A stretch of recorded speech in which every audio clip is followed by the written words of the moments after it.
So the stress was really, really impactful. That's how bad it got, that I couldn't actually chew food. It actually scared me because nothing in my life had ever been able to come in the way of movement and fitness.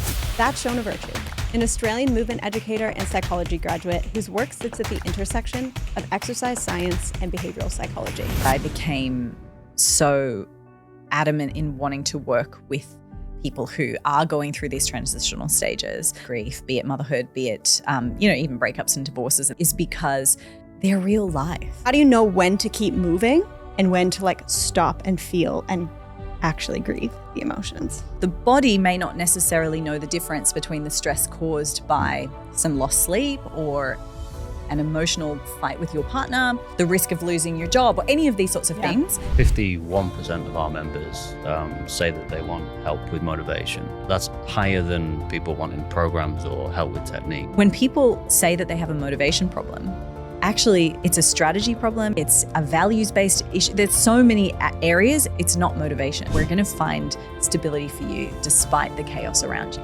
We're going to find this anchor using exercise in some way through the chaos that is life. And I think once people can get that, that becomes the secret source of endless motivation.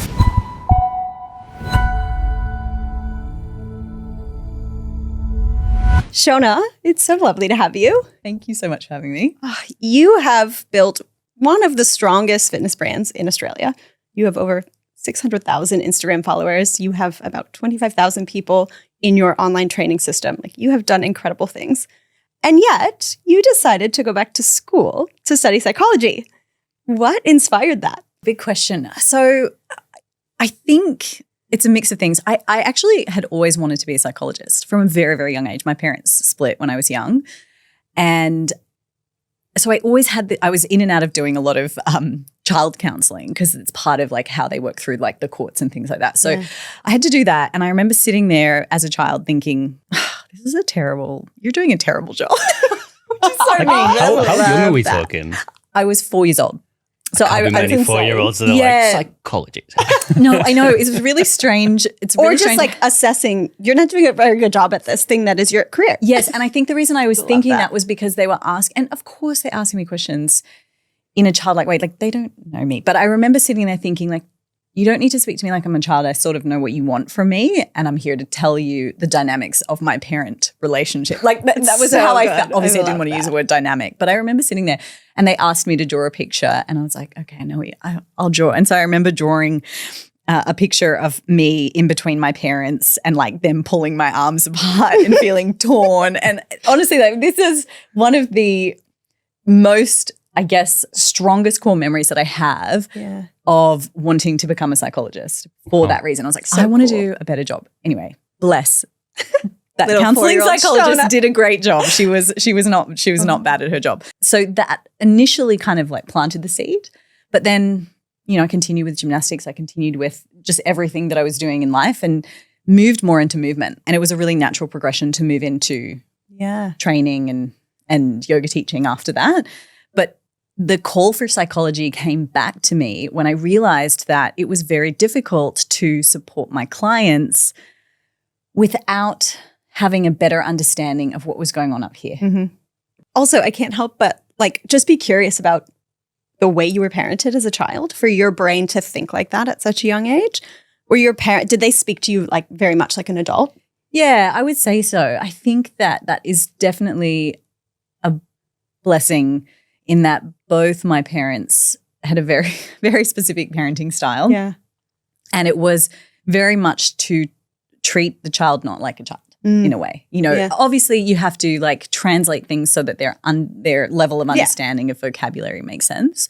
I think we know this now more and more, but I think at the time, back in the 80s, it was less, it was less common. It was sort of still very much. And, there's definitely a place for speaking in a more entertaining and engaging way. Yeah. But I think we often underestimate just how much children actually understand about the world around them. Okay, so then you move into movement. Yes. Talk to us a little bit about your competitive gymnastics. Yeah, so when I was around probably 3 or 4 again, there was this pull. So my parents had kind of put me into gymnastics, but it was like a program called like Jumping Jelly Babies. Like it was really very much nothing. From that program, they said, she's probably, she's really engaged. Let's pull her into the elite program. And so I got pulled into the elite program very early days. Everything in gymnastics happens very early. So it's more like, okay, do they have talent? Are they engaged? Yeah. Are they going to like interact? Because they're spotting you for the like Olympics if you're like 12, 13, right? Yes. Isn't that kind of the age You have range? to be 13. So I was too young for the 2000 Olympics. Yeah. And it was sort of around the time that I started toying with the idea of quitting because I was training over 20 hours a week. So I was late for school, early to leave school. I would train all day Saturday. So the only day I had off was Sunday. It was just a part of my life. It was movement, training, all of that was just purely life. And then there was a little bit of school in between. Because I didn't make the age cutoff for the 2000 Olympics, it was an opportunity for my dad to kind of sit down and go, do you want to continue this? Is this something that you want to keep going with? And he said, you can keep going, but we're going to get to a point where we actually have to take you out of school. Oh, I was going back and forth to the AIS, the Australian Institute of Sport, just for workshops and to like kind of toy with the idea. But it was at that point that I was like, actually, I think I want life. I think I want to have a life. So I moved into a less competitive level of gymnastics.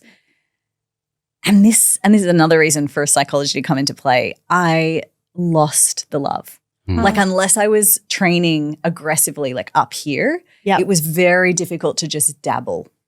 And it's something I've struggled with actually across my whole lifespan actually when it comes to movement is that I go in and out of these phases of wanting like intensity and like competition and like I'd had a, stint in jiu-jitsu and competitive jiu-jitsu and I was like, I'm going to do this. Which is absolutely ridiculous. And I mean, it's a great sport, but as in it was ridiculous for me to think that I was going to try and like be a professional jiu-jitsu player. Totally. I was like, okay, I can see I'll get sponsored and then I'll do this and then blah. No. But I have always struggled with like that kind of intensity and that cadence, like needing that for my own engagement. When you grow up with that level of discipline. So my background wasn't too dissimilar. I did gymnastics from 6 to 16. Did you? 4 days a week. 3 days either before school or after school. And then Saturdays you'd go to the nearest bigger town to train with the people that were, a little bit further ahead. And I ended up finishing a bit older than you because I think for guys it's a little bit sort of like later. So around about 16 for me, I broke my leg and I came back from it. And then when I came back from it, I had a good spell. And then I hurt myself again. And it was around about that age where if you haven't quite got there at that point, I was like, well, what else do I do? I actually started training fight sports at that point because I was getting hurt too much during gymnastics. And I was like, I just go get punched instead. It's much safer than falling from heights. But I think it's probably, for me personally, gymnastics was, as far as movement literacy goes, probably the best start I could have asked for. Set me up well for whatever sport after that I wanted to have a go at. It's such complete sport, apart from maybe endurance. My endurance was never great, but outside of that, I thought it was such a complete sort of introduction to movement and exercise. And balanced, because I was a ballet dancer for many years and similar, where it's like you do everything on both sides, whereas a lot of sports, it's so much literacy on one side of your body and not on the other. And I think gymnastics does that as well. So was it artistic? You were using the equipment? Yeah. So you go across these. And so, you do. You become really explosive, we did have to train endurance. It was my worst. I also had a heart murmur when I was born. So I had this heart murmurs where you have like a little hole in your heart and it eventually closes up. But my cardiovascular, I just really struggled. And so I remember seeing all these kids, sort of all my teammates, like run ahead of me and be able to do it, and I'd be still on there, and then I'd have to, because I didn't make it in the time, I'd be punished with 10 rope climbs. So I got very good at rope climb, which I can still do today. Nice, yes, exactly. But it was one of those things I developed this schema around training and exercise, this kind of perspective and core story, if you will, about running in particular. And I really believed that forever I was terrible. And the reason was because I had this heart murmur. And so like, maybe it's still there. Yes. Even though it closed up long ago, it was something that I carried for so long, and I was really aware of sensation. And even into adulthood, I've been like, every time I feel it, I have to mentally coax myself into honoring that, yes, these sensations are completely normal. Right. Rather than sort of associating them with something that's like wrong and you should be careful. Oh, something's going on. Just how formative those years are. Yeah. So formative. So powerful. Yeah. Well, and we all carry those, right? I think it's really fascinating. Well, I'd love to hear your perspective from studying psychology now. You can understand a thought pattern. You can like debunk it and pull it apart. And yet it still has like the physiological effect on you where you can get caught up in it. Yes. Can we do anything about that? Or is that just so wired in our nervous system? You can do something about it. It's just that it takes practice and training. Because if you have a belief is really just a thought that's been well practiced, right? And so if you have this very well practiced thought and then you've consistently for years and years looked for evidence in your life to reaffirm that thought, of course it's going to be very deeply entrenched. Yeah. And so we can't expect simply knowledge of it, let's say, being somewhat distorted. Let's say it's a cognitive distortion and actually my heart murmur closed up and actually my lungs are fine. But I have to then practice more running or more times, expose myself to more of those times where I'm going to feel that same sensation, but acknowledge that nothing is necessarily wrong. This is what's meant to happen. Understanding that about exercise is really important. And as coaches, we definitely have to be good at explaining that to different clients that might be faced with those challenges, faced with those stories that they've continuously perpetuated. It's like, okay, let's pay attention to that story, honor that it's there, but let's keep training the behavior. Yeah, that awareness is just the start. It's just the start. Just the start. Exactly. I want to go back to what you were talking about with having sort of this extreme relationship with movement. Yeah.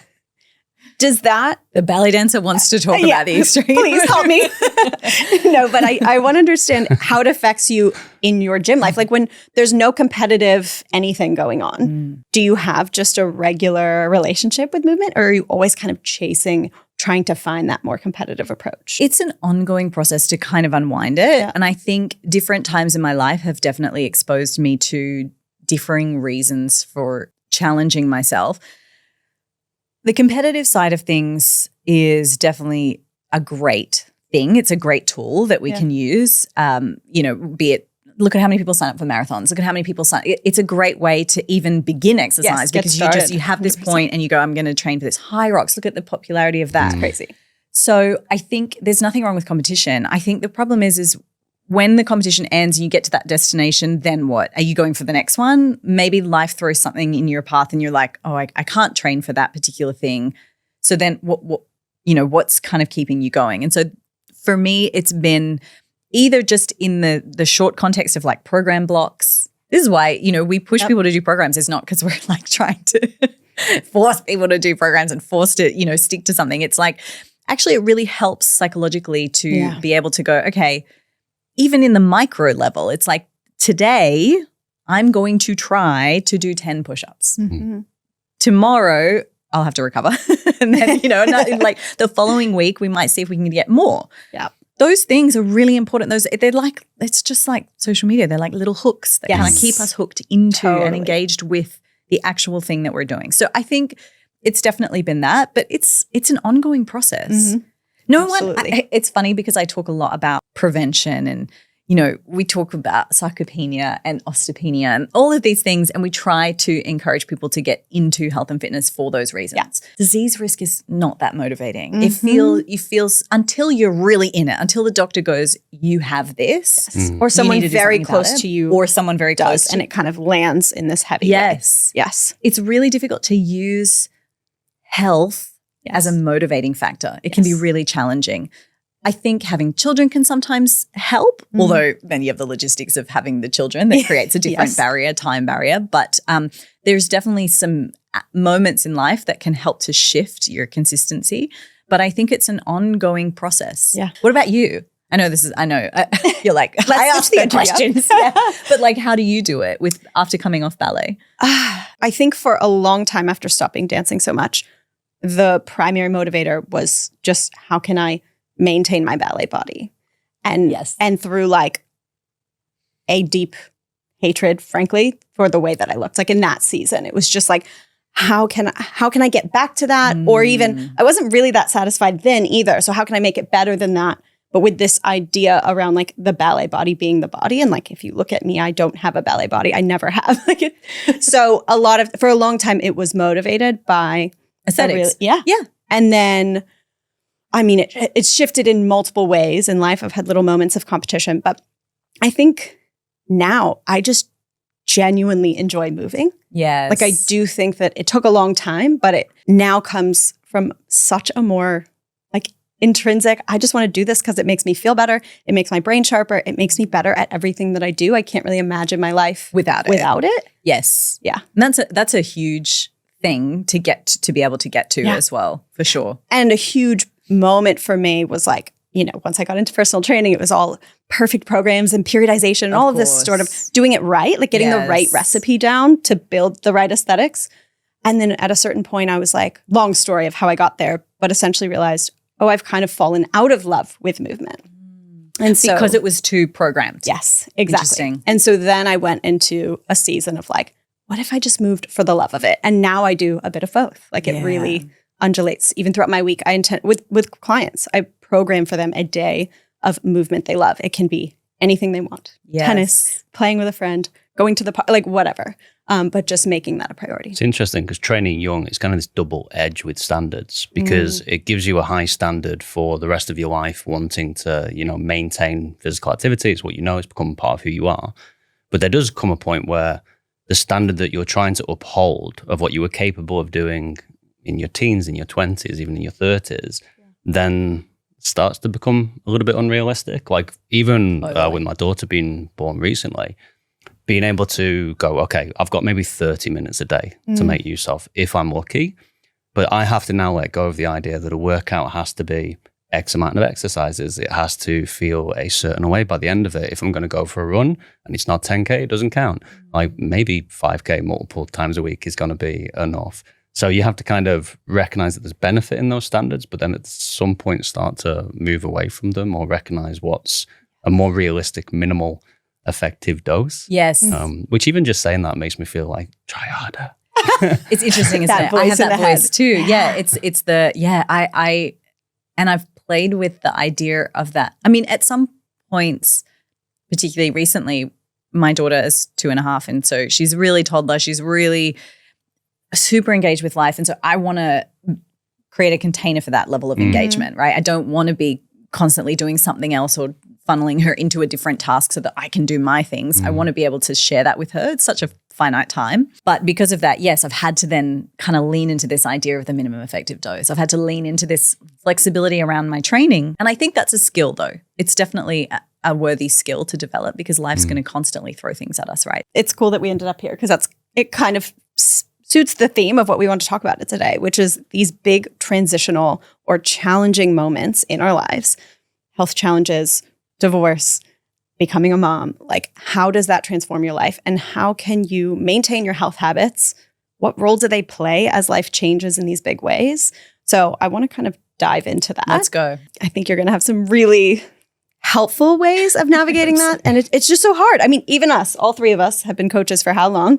And we're just talking about how challenging it can be. So I actually want to start by sharing a tiny touch on my story, which, as I hit on a little bit before, I was living in New York City. I was training nonstop, pretty much in the pursuit of trying to get a perfect body, whatever that means. Long story short, I had a lot of health challenges. I was exhausted, like with every fiber of my being. I was doing everything right by health standards. Like I was working with some of the best people in the industry. I knew exactly what I should be doing, and I was quite committed to those things. It's not like I was inconsistent or anything like that. And then I decided to leave New York because I had hit just such a wall. And on the other side of that, realized, I had been completely burnt out for about a year, probably at that point. On the other side of being here in Australia, slowing my life down, moving for the love of it again, all these sorts of things, I started to realize I had been obsessed with this like physical pursuit of fitness or health. But really what was missing was my mental and emotional pursuit of health. I had only bucketed health as physical, but the reality is it's mental, emotional, spiritual, all these other things, right? And then on the other side of realizing that and doing work around my mental and emotional health, my physical body changed. Yeah. So I think that's a cool place to start. Like if you could unpack that for us a little bit to help people understand why sometimes when we're doing everything right, psychology really is the place we need to go and understanding what's happening in our minds. Is this a good time to bring up the biopsychosocial model? 100%. It is exactly the right time. Okay.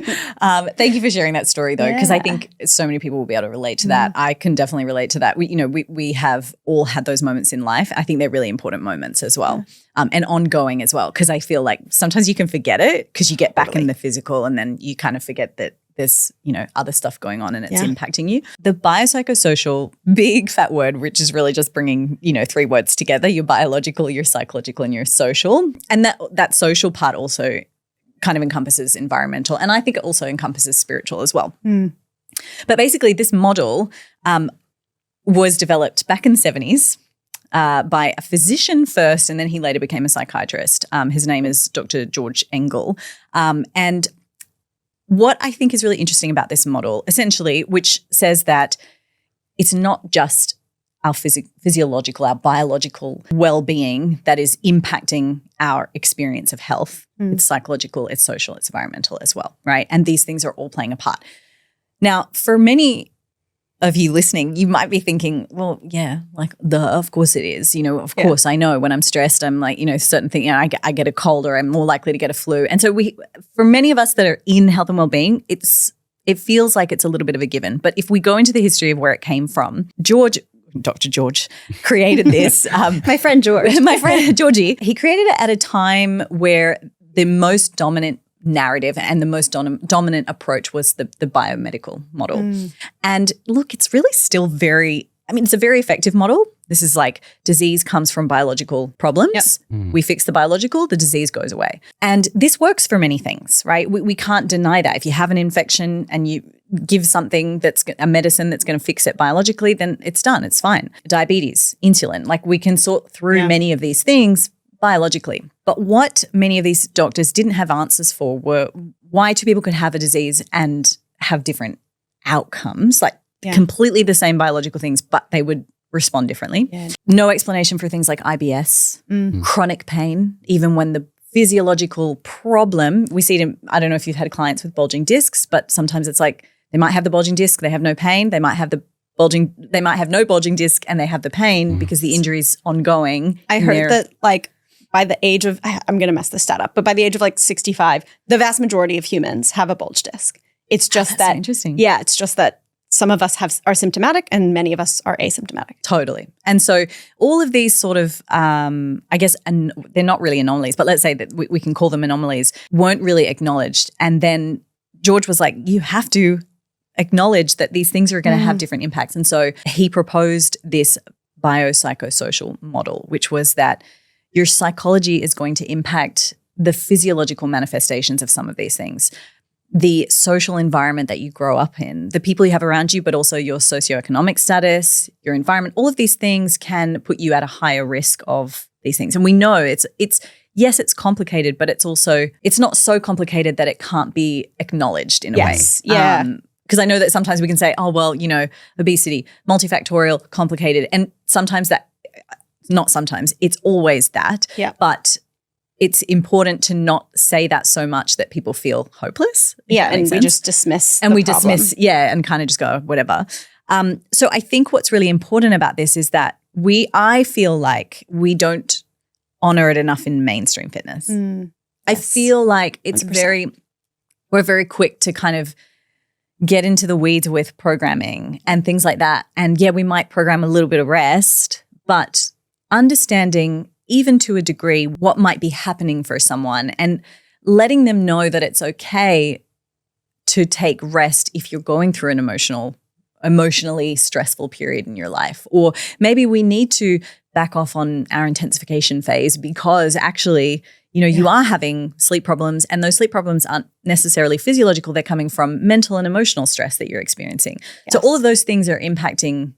Even the way we approach rest leans into the bio side of it, the physiological side of it. It's just a break from stimulus so your body can adapt, recover, but not really recovery in the sense of processing some of these other elements. Exactly.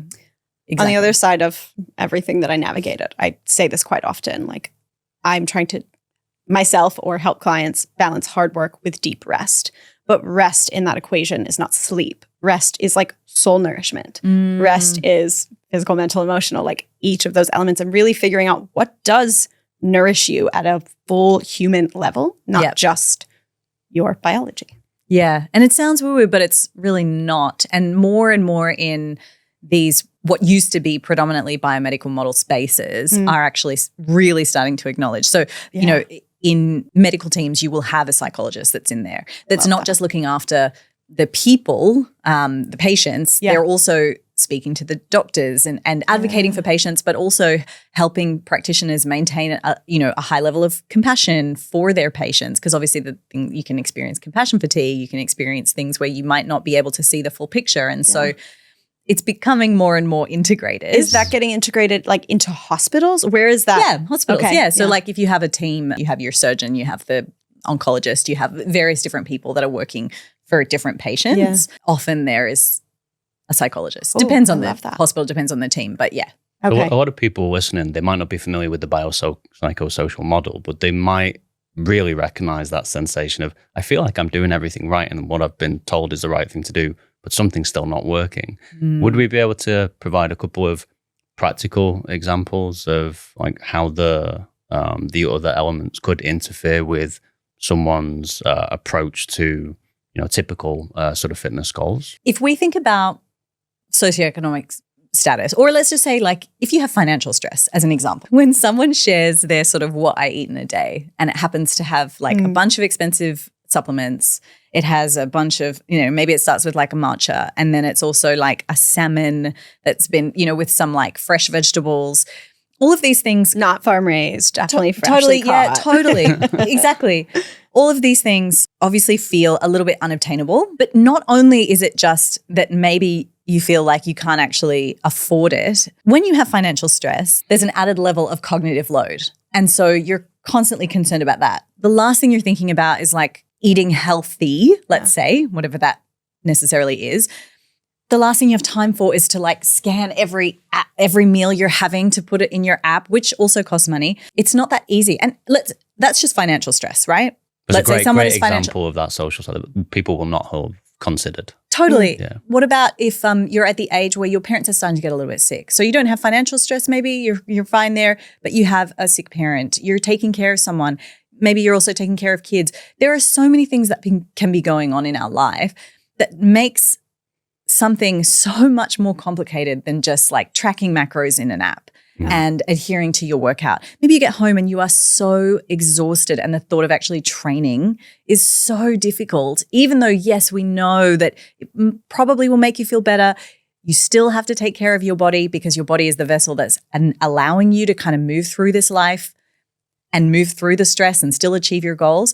So I think the one takeaway here is that if you're going through stress right now and when you look at posts online, it feels like how are they getting through it so easily? I think the one thing to remember is that no one will have this exact same blueprint of these biopsychological social stresses that you may have, and they will not have the same situation. So no matter how much someone might say it online, even I think about myself, I'm a mum. I work, run a business. I have study. I'm busy, but I have also a lot of fundamental understanding of health and well-being and fitness and health practices, right?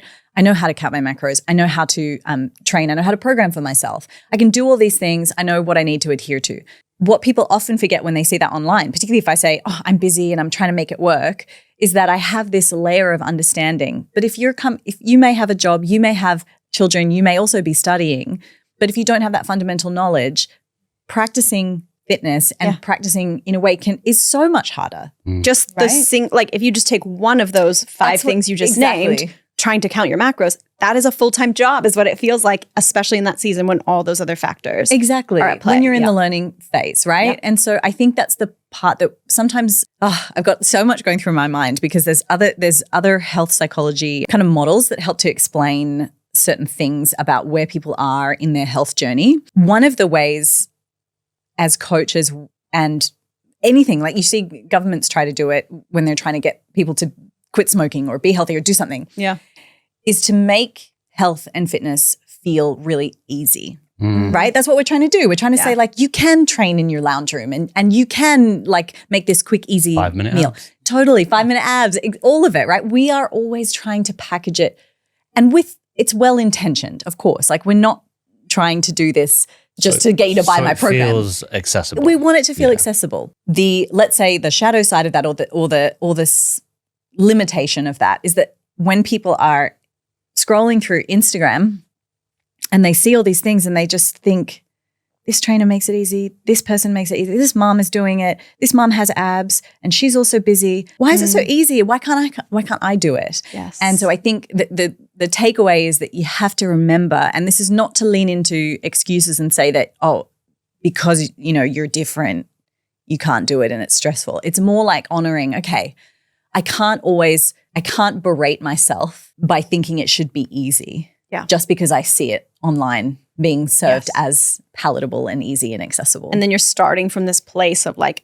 guilt or shame. Yes. As your entry point. Yes. And that's, oh my gosh, there's enough hurdles. Like you add that in and it's very hard to get started. The biopsychosocial model helps people recognize that there are loads that they're carrying that they have to consider when factoring these things in. And maybe it is even worth just elaborating on cognitive load or allostatic load. Yeah, sure. When you wrote to me about cognitive load, I wasn't sure whether you were referring to the sort of scientific cognitive load and then the cognitive load that we might use in everyday conversation. So when we talk about cognitive load, most of us sort of referring to this idea of having too many tabs open, which I always do have too many tabs open, both on my laptop and in my mind. Yes, 100%. But in let's say cognitive research, cognitive load is actually more like working memory, attentional kind of capacity or resources. So you might do certain tests, like a digit span test or a backwards digit. So if I say to you like 492, I want you to repeat it back to me backwards though.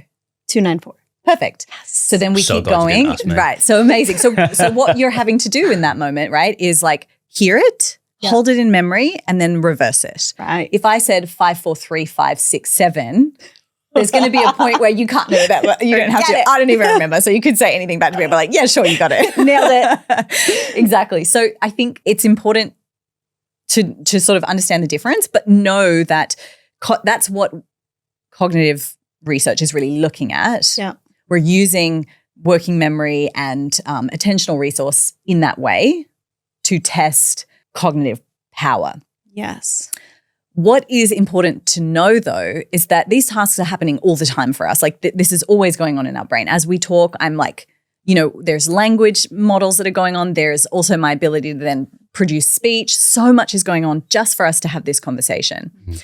For those of you listening, it's the same thing. It's so much is going through. You're thinking about what I'm saying, how that relates to your own life. If you have a lot of tabs open, if you are dealing with a lot of chronic ongoing stress, that cognitive load in the scientific sense, in this attentional resource working memory sense, is going to be strained. Right. You're going to have less capacity to repeat those numbers back to me if you have just woken up or if you have had a fight with someone. Yeah, or you know what I mean, had a fight with you or had a breakup.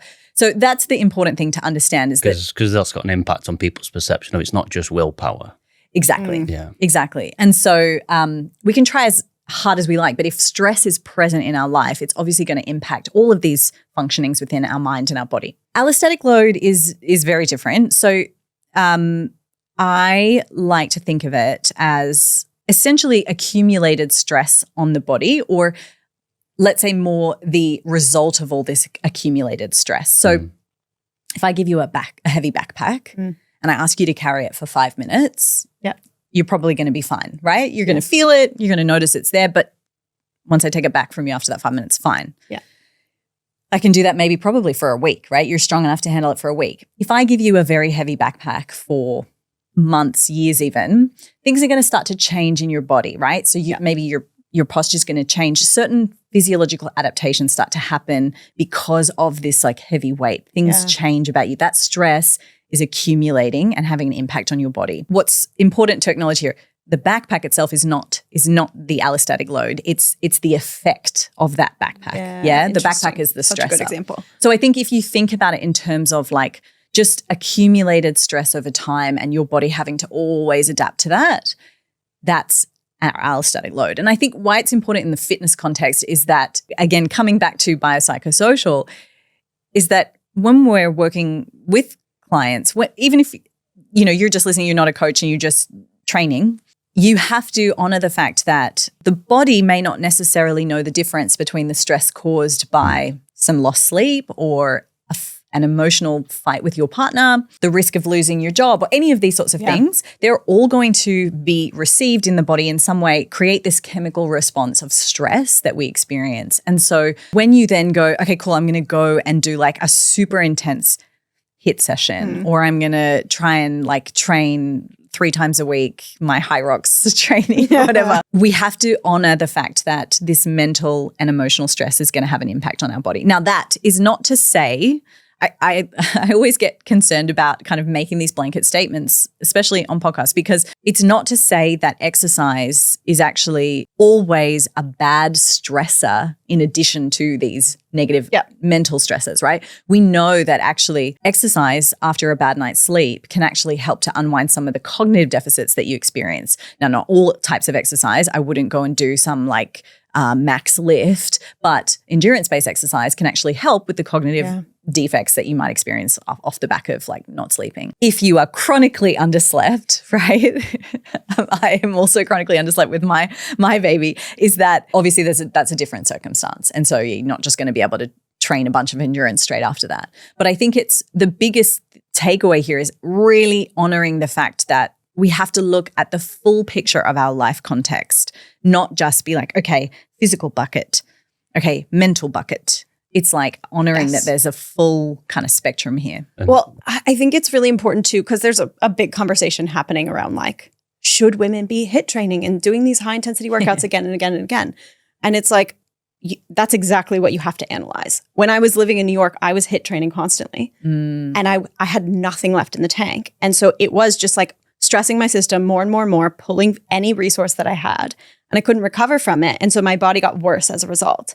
Whereas if you're 20 years old and you're sleeping well and you're living in Bondi with like a chill life, you can probably handle high rocks training 4 days a week. Yeah. So just recognizing, depending on the season of life that you're in and how much capacity you have, this is going to look different. It's a fine line to walk as well, because we have to acknowledge that the exercise places an additional stress on our body, but exercise is something that helps us feel better in the short term when we are processing stress.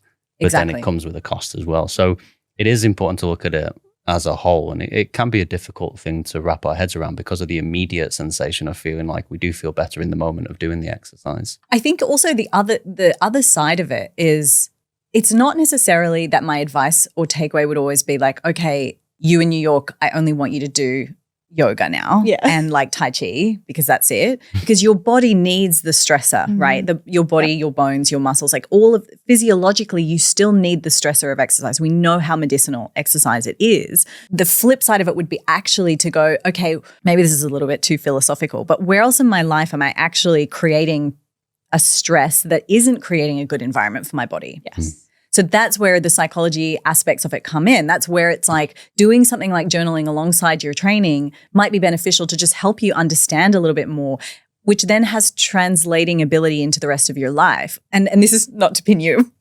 Your New York self. But I think so many of us don't realize just how much we are creating our own drama, inviting our own drama in life that's creating a stressful circumstance. And so 100%. It's not to say if you're stressed, if you're mentally stressed, you should only do some kind of slow-based exercise. It's actually to say, no, your body still lives within these physiological laws. What do we need to do mentally and emotionally that's going to reduce stress? Sometimes it's like not doom scrolling, right? It's not actually about adding extra stuff, like saying, I need this sleep supplement, or I need, maybe I need like 20 more sessions with my therapist. It's actually like, why don't I apply the exercises my psychologist gives me? Why don't I stop doom scrolling? Why don't I think about the things that I'm doing in my life that are creating lots of anxiety, and then try to actually minimize those before you touch exercise and say, I've got to quit. Well, I think also for me, it was like, just do less, not just from a training perspective, but like in your life, empty your calendar some. Right. Stop rushing from one thing to the next all day, every day. Totally. That was the stressor. Like if that was making my nervous system like, Exactly. It's not always that like it's because I feel like HIIT gets really like bad rap. It gets a bad rap, and it's really good for us in many ways, in many circumstances. But you also don't need to only train HIIT 5 days a week. Well, like, exactly. Dose it in. Totally. And if you're doing true HIIT, it's actually quite hard to do it. I feel like a lot of the time, sometimes when people are talking about I do HIIT every day, it's actually more like MIT. It's like you're doing this like medium intensity, but you're doing a lot of it. It's really long. That is exactly what I was doing. I think that is I think the research shows that is the most cortisol inducing. Like that's going to elevate your cortisol chronically. Right. So true HIIT, where you like really spike the intensity and then you actually recover in between your sets.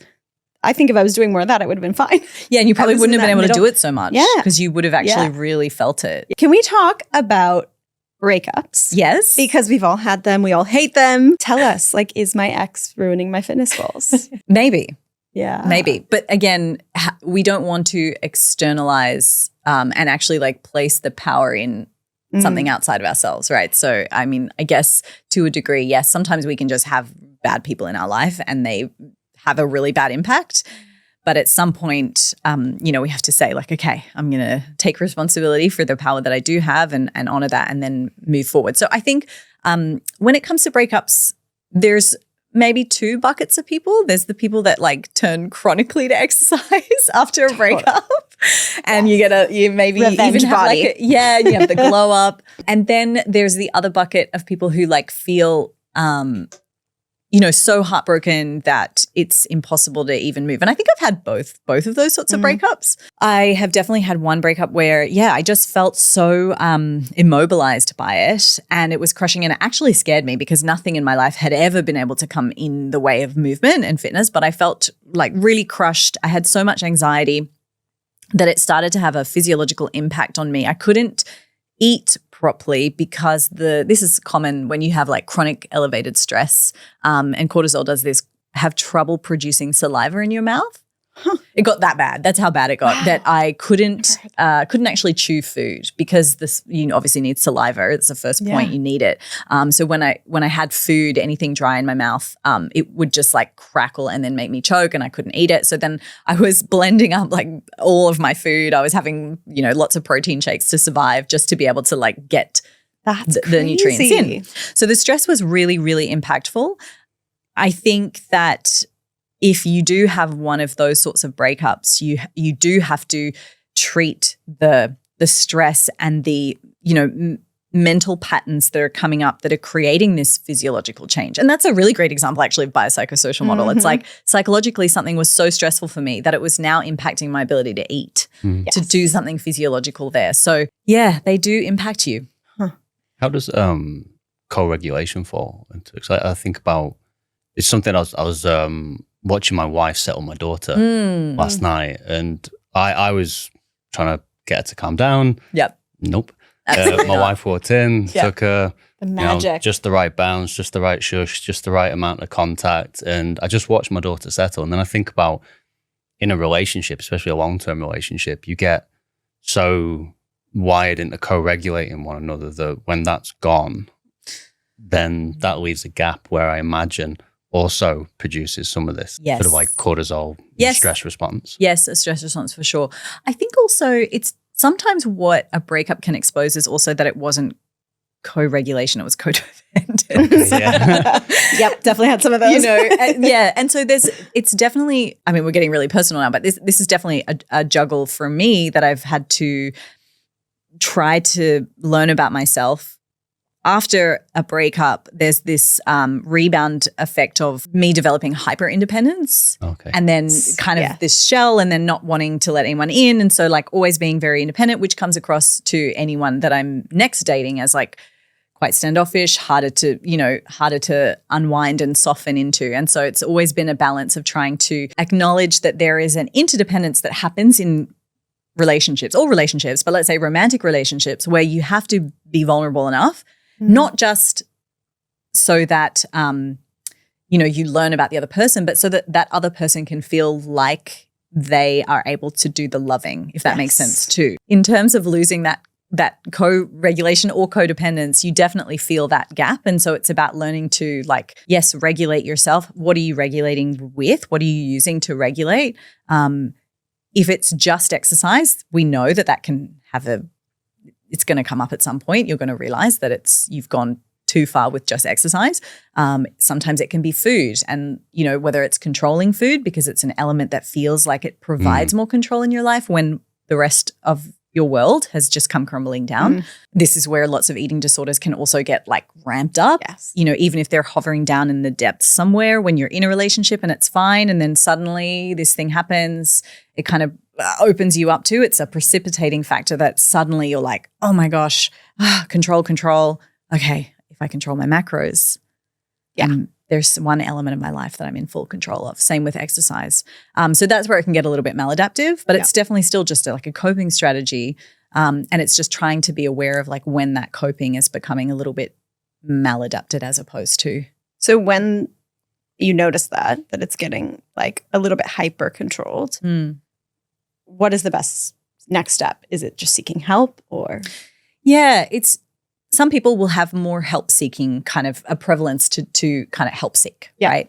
Others don't. And I think in the case of a breakup, it can be really beneficial. It can be a really great time because you have all this like rawness through which allowing yourself to speak to a psychologist or a psychotherapist will be helpful to give space for those feelings and thoughts and emotions to come up. I think sometimes when life is really great, it's really hard to find the motivation to go to those things. So sometimes a big breakup can be a helpful time. But if you don't have the time or the means or the whatever to do that, I think even just something as simple as like some journaling prompts around those things can be enough to get that stuff up and out. To really see it. And what that also does is it helps to externalize the problem a little bit as well, because sometimes when you're stuck in rumination, it feels very much a part of you.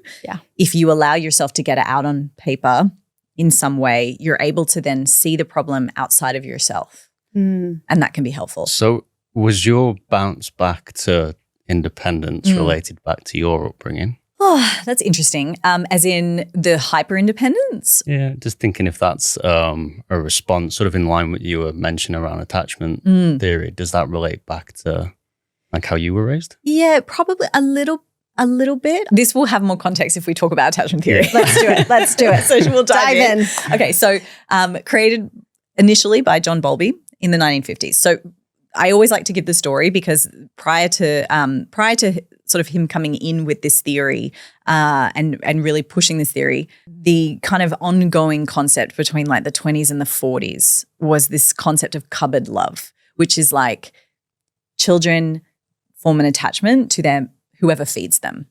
So that was it. And there was actually a really highly unethical study that could not be replicated in this way exactly by a man named Harry Harlow, who had these monkeys that he had a group of monkeys that he fed.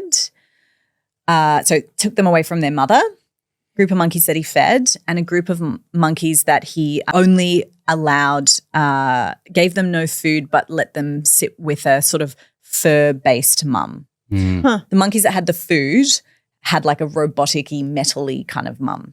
I think I might be butchering this slightly, so please look it up. The pictures of it are terrifying. The pictures are really haunting. It's scary. It's really scary. Essentially, the takeaway from this is that as mammals, we need much more than just food. Yes. Right? We need comfort. And so these monkeys that didn't really get the food but were getting they would like cuddle these fur fake monkeys. So sad. And the monkeys that were taken away and only given food displayed like all kinds of like negative character adaptations. That's fascinating. It's a really fascinating study. Definitely, I'm butchering it a little bit, so definitely go and have a look at it. But it's quite haunting. But essentially, the kind of ongoing concept was that babies like their mums because their mums are the ones feeding them, which we might laugh at today and kind of go, that's absolutely ridiculous.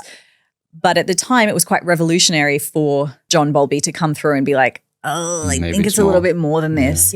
And so really attachment theory posits that you develop these these early relationships with your caregivers, the dynamics of them create this blueprint for how you then experience relationships later in life. Yep. Your expectations, the way you love, but also the way that you interpret love type patterns in others.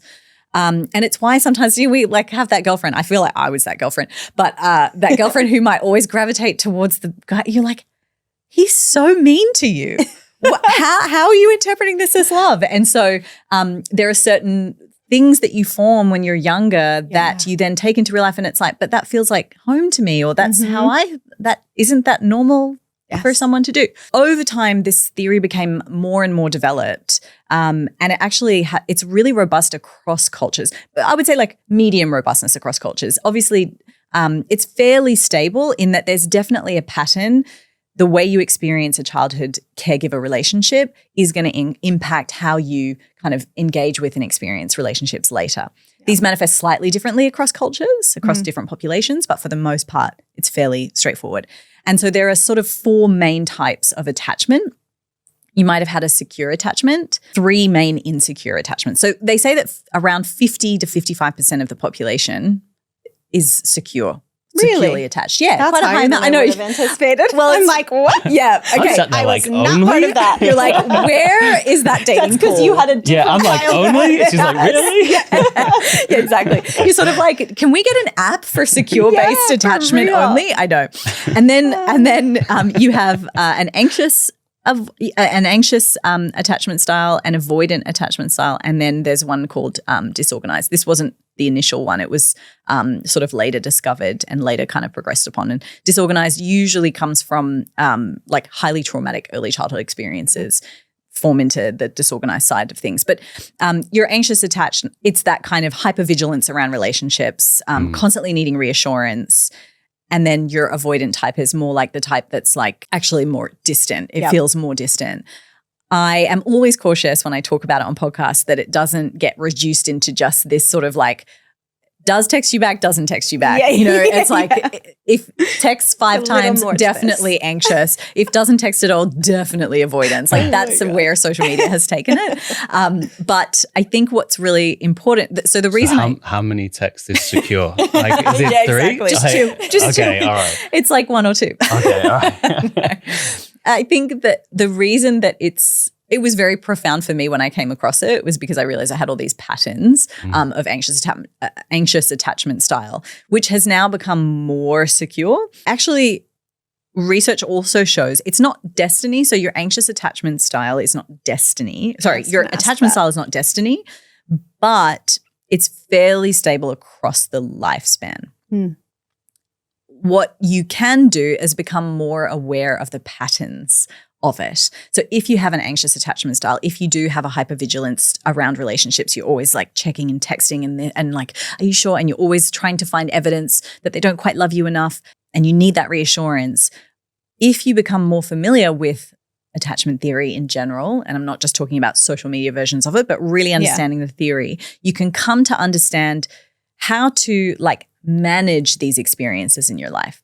And the reason I was saying we need to talk about it is because people who have an insecure attachment style, whether avoidant, disorganized, or anxious, do tend to have a higher risk for other illnesses. What is interesting, however— biopsychosocial model. Biopsychosocial. What is interesting is that those who are anxious attached tend to actually have higher help-seeking behaviors. When you were saying that before, because I also have anxious attachment stuff, which, funny enough, I feel like I have moved so much closer to secure from doing a lot of internal work. Yeah. So I definitely believe, that can happen. But when you said help seeking, I was like, to me, it's just the most logical thing. Like, if we're dealing with a challenge and we're not progressing forward, then let's get help. Like, why would we not? Yes. Whereas for other people, that is so not the way their brain works. Totally. So typically for avoidance, there's like less help seeking because that avoidant mentality is to actually be hyper independent and be that kind of like, I'm fine, I'm totally fine, I'm just going to like keep going with it. So, and then disorganized, obviously a sort of a mix of both manifests slightly differently. So it's not necessarily that everyone needs to understand it, but I think it can be helpful definitely from a parental perspective, it's really interesting. And I would definitely, have you heard of the strange situation experiment? That's Mary Ainsworth. She further developed on it after John Bowlby. I would definitely look into that as a parent, any parents listening. Yeah. It's a really interesting experiment. I know it's something that you touched on briefly there, but is it something that can be worked upon, or is it something that we carry with us? Like, is there a particular type of therapy that specializes in attachment theory? So there's, I think there's multiple ways to do it, because not everyone has time to go to therapy, and I do understand that. I will always vouch for pushing people to see value in psychology work, psychological work, psychotherapy work, definitely. And if you do think that you have this hypervigilance in relationships or the other side, and you just keep seeing a pattern, you're like, oh, I'm the common denominator of all these failed relationships. Like, yes. I probably need to. So if that is something that you're dealing with, then definitely I would say I would encourage you to go. But I also, you also need to do your own self-work, right? I think there's a number of ways to kind of approach it. First, reading and understanding the theory around it can be helpful. The most robust kind of scale, I'm trying to think of how detailed to go here. Can I have a moment to just tell you that when it comes to psychology, any kind of theory is only, or like any ability to notice a pattern, right, across any scientific approach is down to its method to be it's the scale at which we'll kind of be able to measure it, right? The measurement tool. So in physiology, it's a little bit easier because we kind of have slightly hard facts to be able to kind of measure something, right? Can someone lift something or not, right? Let's say that. When you're measuring psychology, it can be tricky, right? Because you're sort of relying on either the person saying how they feel, and then you have all kinds of reporter biases where someone might be too scared to tell you the truth about how they're feeling. If I give you an attachment theory test to take and self-report on it, if you're sitting, in front of someone and today you're like, I don't want to be, you know what, actually I'm feeling fine. So maybe you don't answer very honestly. And so we have these issues with the scales and the measurement tools in psychology because they're not always going to be able to capture exactly what's going on internally. Or in other scales, it's like related on the psychologist or the researcher to be able to kind of determine, okay, what am I seeing? Oh, okay, she's fidgeting a bit. Okay. And so then it's like, how accurate is that, right? Yeah. So accuracy is difficult with these measurement tools. So when you ask me, like, is there a way for people to determine, I can't just send you to like, go to this website, do this quick quiz, because a lot of the time it's not giving you enough. And so probably therapy is the best way to kind of really understand it, or lots of reading and lots of self-reflection, maybe alongside 1 or 2 therapy sessions to try to get a better understanding. We're always at the mercy of the tools and the instruments that we're using to try to detect these things that happen within our mind, psychologically speaking, right? I also think in an experiment setting, like anything to do with psychology, you have to be ready to enter that space. Like, I think there's so much about my own mental and emotional health that I literally, the stuff that I ended up unpacking later on in life, people had asked me multiple times, like my parents got divorced when I was 2.5. How did that affect you? And blah, blah, blah. And for years, this was genuinely my truth in those moments. It didn't. It's all I ever knew. And then fast forward, 5 years later, and it like hit me like a ton of bricks, and I started peeling back all the layers. But I was ready and I had the capacity to deal with it then. Yes. So running it in an experiment setting, it's hard. Like, who are we pulling in for this? Totally. And that's why you have to do it across multiple times. And this actually was something I think we touched on a while ago. But when I first started studying psychology and people kept using the word theory, I had no idea what that really meant. I thought it was like someone has a hypothesis. You know, someone just is kind of like, I kind of have this theory that like he loves me. It's not that, right? It's actually that we see a pattern and it gets consistently kind of showing up in the same way. That's how theories kind of form. So when we talk about things like attachment theory, for example, social cognitive theory, it's because these patterns are consistently showing up when you test them across many, many populations, across many, many decades of study. So it's very robust. This is not just a theory in the everyday conversational sense. And I think that's what's really important to sort of understand. And that's what sometimes you miss when you're kind of scrolling through social media and you see things like attachment theory and then they get reduced to like person's behavior. When in reality, they're very, very robust. They should be taken, I don't want to use the word seriously, but it's like, it's not just a casual theory, if that makes sense. Yeah, that makes a lot of sense. It's very real and it can be very truly impacting you. And that's why it can be really important to do this work. Can we get a little bit practical for a second? So yes, if someone is please. Going through a breakup and they know they should be looking after their health and well-being, like this will help me navigate this better. But finding that really difficult, what are some practical ways they can start to move through that? Like dosing it in the right way, or are you talking about from a physical perspective? Yeah, I think from a physical perspective, but also from like how do you have grace for yourself in those moments too? Like how do we toe that line between doing it because we know it's going to make us feel better? Yes. And also simultaneously honoring where you're really at. You feel like you have to. Not doing it because you feel. Yeah. So this is where, and I use this actually across many of my programs. This is called behavioral activation. It's essentially this idea that we act before motivation. Behavioral activation is a practice that has had very good, like a therapeutic practice, intervention, that has had very, very strong, effective outcomes for people with depression. So it's a very strong intervention. Just to clarify, very simple. This was really an aha moment for me when I think this is correct, but one of the primary things that happens during depressive bouts is that motivation really gets dampened, right? Yes. Yeah. There's like a lot of apathy. It's very difficult. It's like you don't feel, yes, low mood can happen, but some people can experience it very physiologically. Yeah. Some people can experience it where it's just pure numbness, pure apathy. It's like a full disconnect. So behavioral activation comes in and says, what we need to do is we need to understand what your values are. So we would take a values inventory. So like you can do this right now as you listen to this, as you watch this. You sit with this huge page. You can just Google like values inventory. I create them specifically for my program. Basically, you look through this, you sit with yourself for a moment, like make yourself a cup of tea. You would go through all the things that really feel in alignment for you. And yes, this can be a little bit difficult when you are experiencing a depressive episode, but there are ways, even if you do it with a very close friend, if you can't get with a therapist right now and you have a very close, someone that you trust and you say, can we just do this together? Can we go through this? And then you can kind of bounce this off. But essentially, you move yourself into a reflective space and you go through this values inventory. You can highlight, you can write down, you can kind of get inspiration, put them on your own individual piece of paper and you go, okay, these are my core, say 10 values, right? And you want them across different things. It's not always going to be just like exercise or health related. There's going to be a bunch of different things. And then what you aim to do is align throughout your week times where you are going to engage with those values from a behavioral sense. So you have to attach an action to that values thing. So it might be, it's something that you already do with your clients, right? Where you say, I want you to move for love once in a day or a week.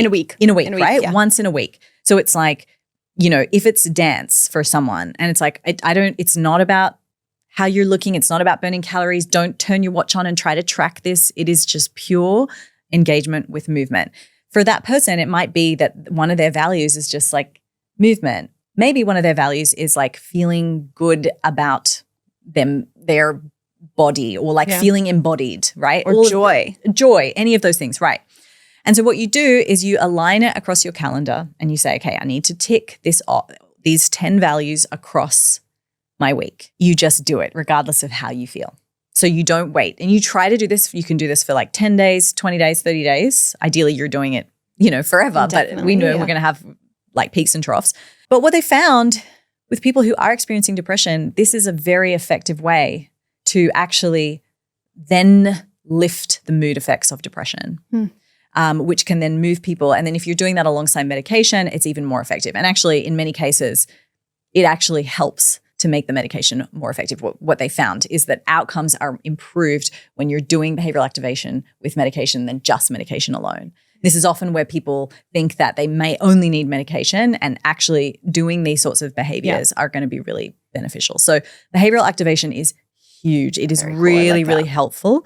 So just line up your values, try to look at your calendar, fit an activity that relates to that value across your week, and just see what happens if you just stick to it, even if you just stick to it for a week. The important thing is that you don't just do the activity, it's that you actually also journal off the back of that to a degree. And it could be 10 minutes on a Sunday afternoon. It doesn't necessarily have to be every single day you're writing something down. I think that's an important thing to touch on, because I can imagine how if someone sat listening to this and they are feeling that way and it's like, hey, I want the motivation to do the thing, but I'm being told that doing the thing gets the motivation. Something as simple as just make it 10 minutes or make it as small and convenient a behavior as possible to get you started. Is it as simple as that to sort of get the ball rolling? For the activity or for the journaling? For any of the behaviors. I thought the journaling, even if it's just, just make it 10 minutes, just make it one page, just make it one sentence. Set a timer, 5 minutes. I mean, you can see this across, like, if you have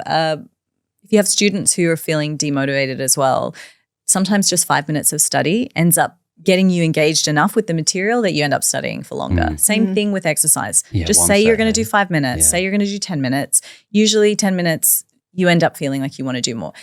If after 10 minutes you still really don't want to do it, then that's okay. Just stop. You have to honor the stopping part if you aren't getting the motivation after the 10 minutes. You do have to stop, because I think that if you continue to do something and you feel like you're really grappling with it, that can then continue to reinforce like negative associations with that particular behavior. So so for behavioral activations, one, align it with values. Yes. Two, make it small, make it convenient and accessible.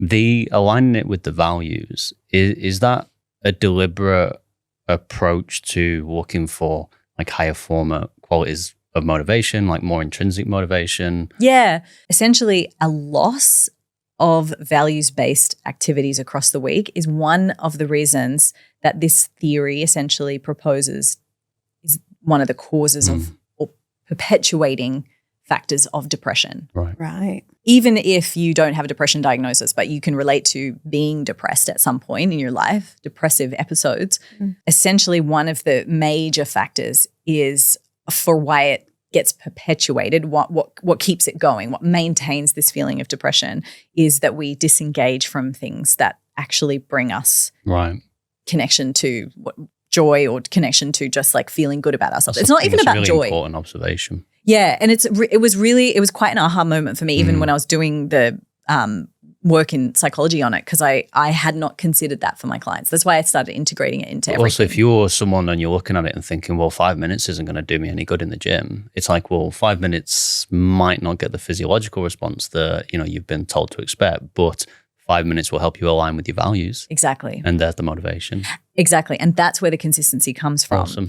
And so I think like it's not even just that the behavior then starts the motivation. The behavior starts even beyond the motivation. The behavior actually helps you, or the action helps you connect to the better feeling. And it's that better feeling. It's similar to like, I don't know if either of you experience social anxiety. Not really. Well, like starting a podcast. So more so, let's say you're about to go out with some friends. I experience it. Even if I know them really well, I get this like feeling and I'm like, oh. Yeah. And that can sometimes, if I'm dealing with a whole bunch of other stresses, I lost my mom. It meant that I withdrew from connecting with friends. So you become much more socially withdrawn while having like 20 friends and loads of parties and all this is not really in alignment with my values. Close friendship connections is in alignment with my values. So if I spend too much time withdrawing from that activity, it's obviously going to have an impact on me. But because of that barrier, that like social anxiety I might experience, or like the stress or the feeling of it just not being fun at the beginning, I can make myself like not engage with it, if that makes sense. And so this can happen across like all different kinds of things, right? It can happen for exercise. It's like, we hear it all the time. I know what's good for me. I just can't do it. Yeah. And it's like, well, what if we unpack the can't a little bit more? Like, what's that barrier that's preventing it? Is it time or is it something else? And usually when you kind of peer under it, there's much more going on. It's not laziness. I hate that. I hate hearing that it's laziness. So saying easy that it's though like, to attach a judgment of our character to like a contextual behavior. Yeah. So easy. It's so easy. And unfortunately, the only accuracy around laziness is that it's a lazy take. Truly, like that's, for me, it's like there is so much more going on with my clients. It's never about laziness. So that's another reason that psychology plays a huge role in understanding. It's really just about understanding ourselves better so that we can get out of our own way, or acknowledge the things that are preventing us and actually kind of like get to the root cause of them. It feels like any change requires that awareness first. Absolutely. Yeah. And that's where they're actually quite pivotal in our life. You know, they can knock us off our path a little bit, but then they almost like knock you onto, ideally, if you can be strategic about it, they can knock you onto a better path, you know. What do we know about the relationship between depression and exercise? Like, how does exercise support it? Support it, yeah.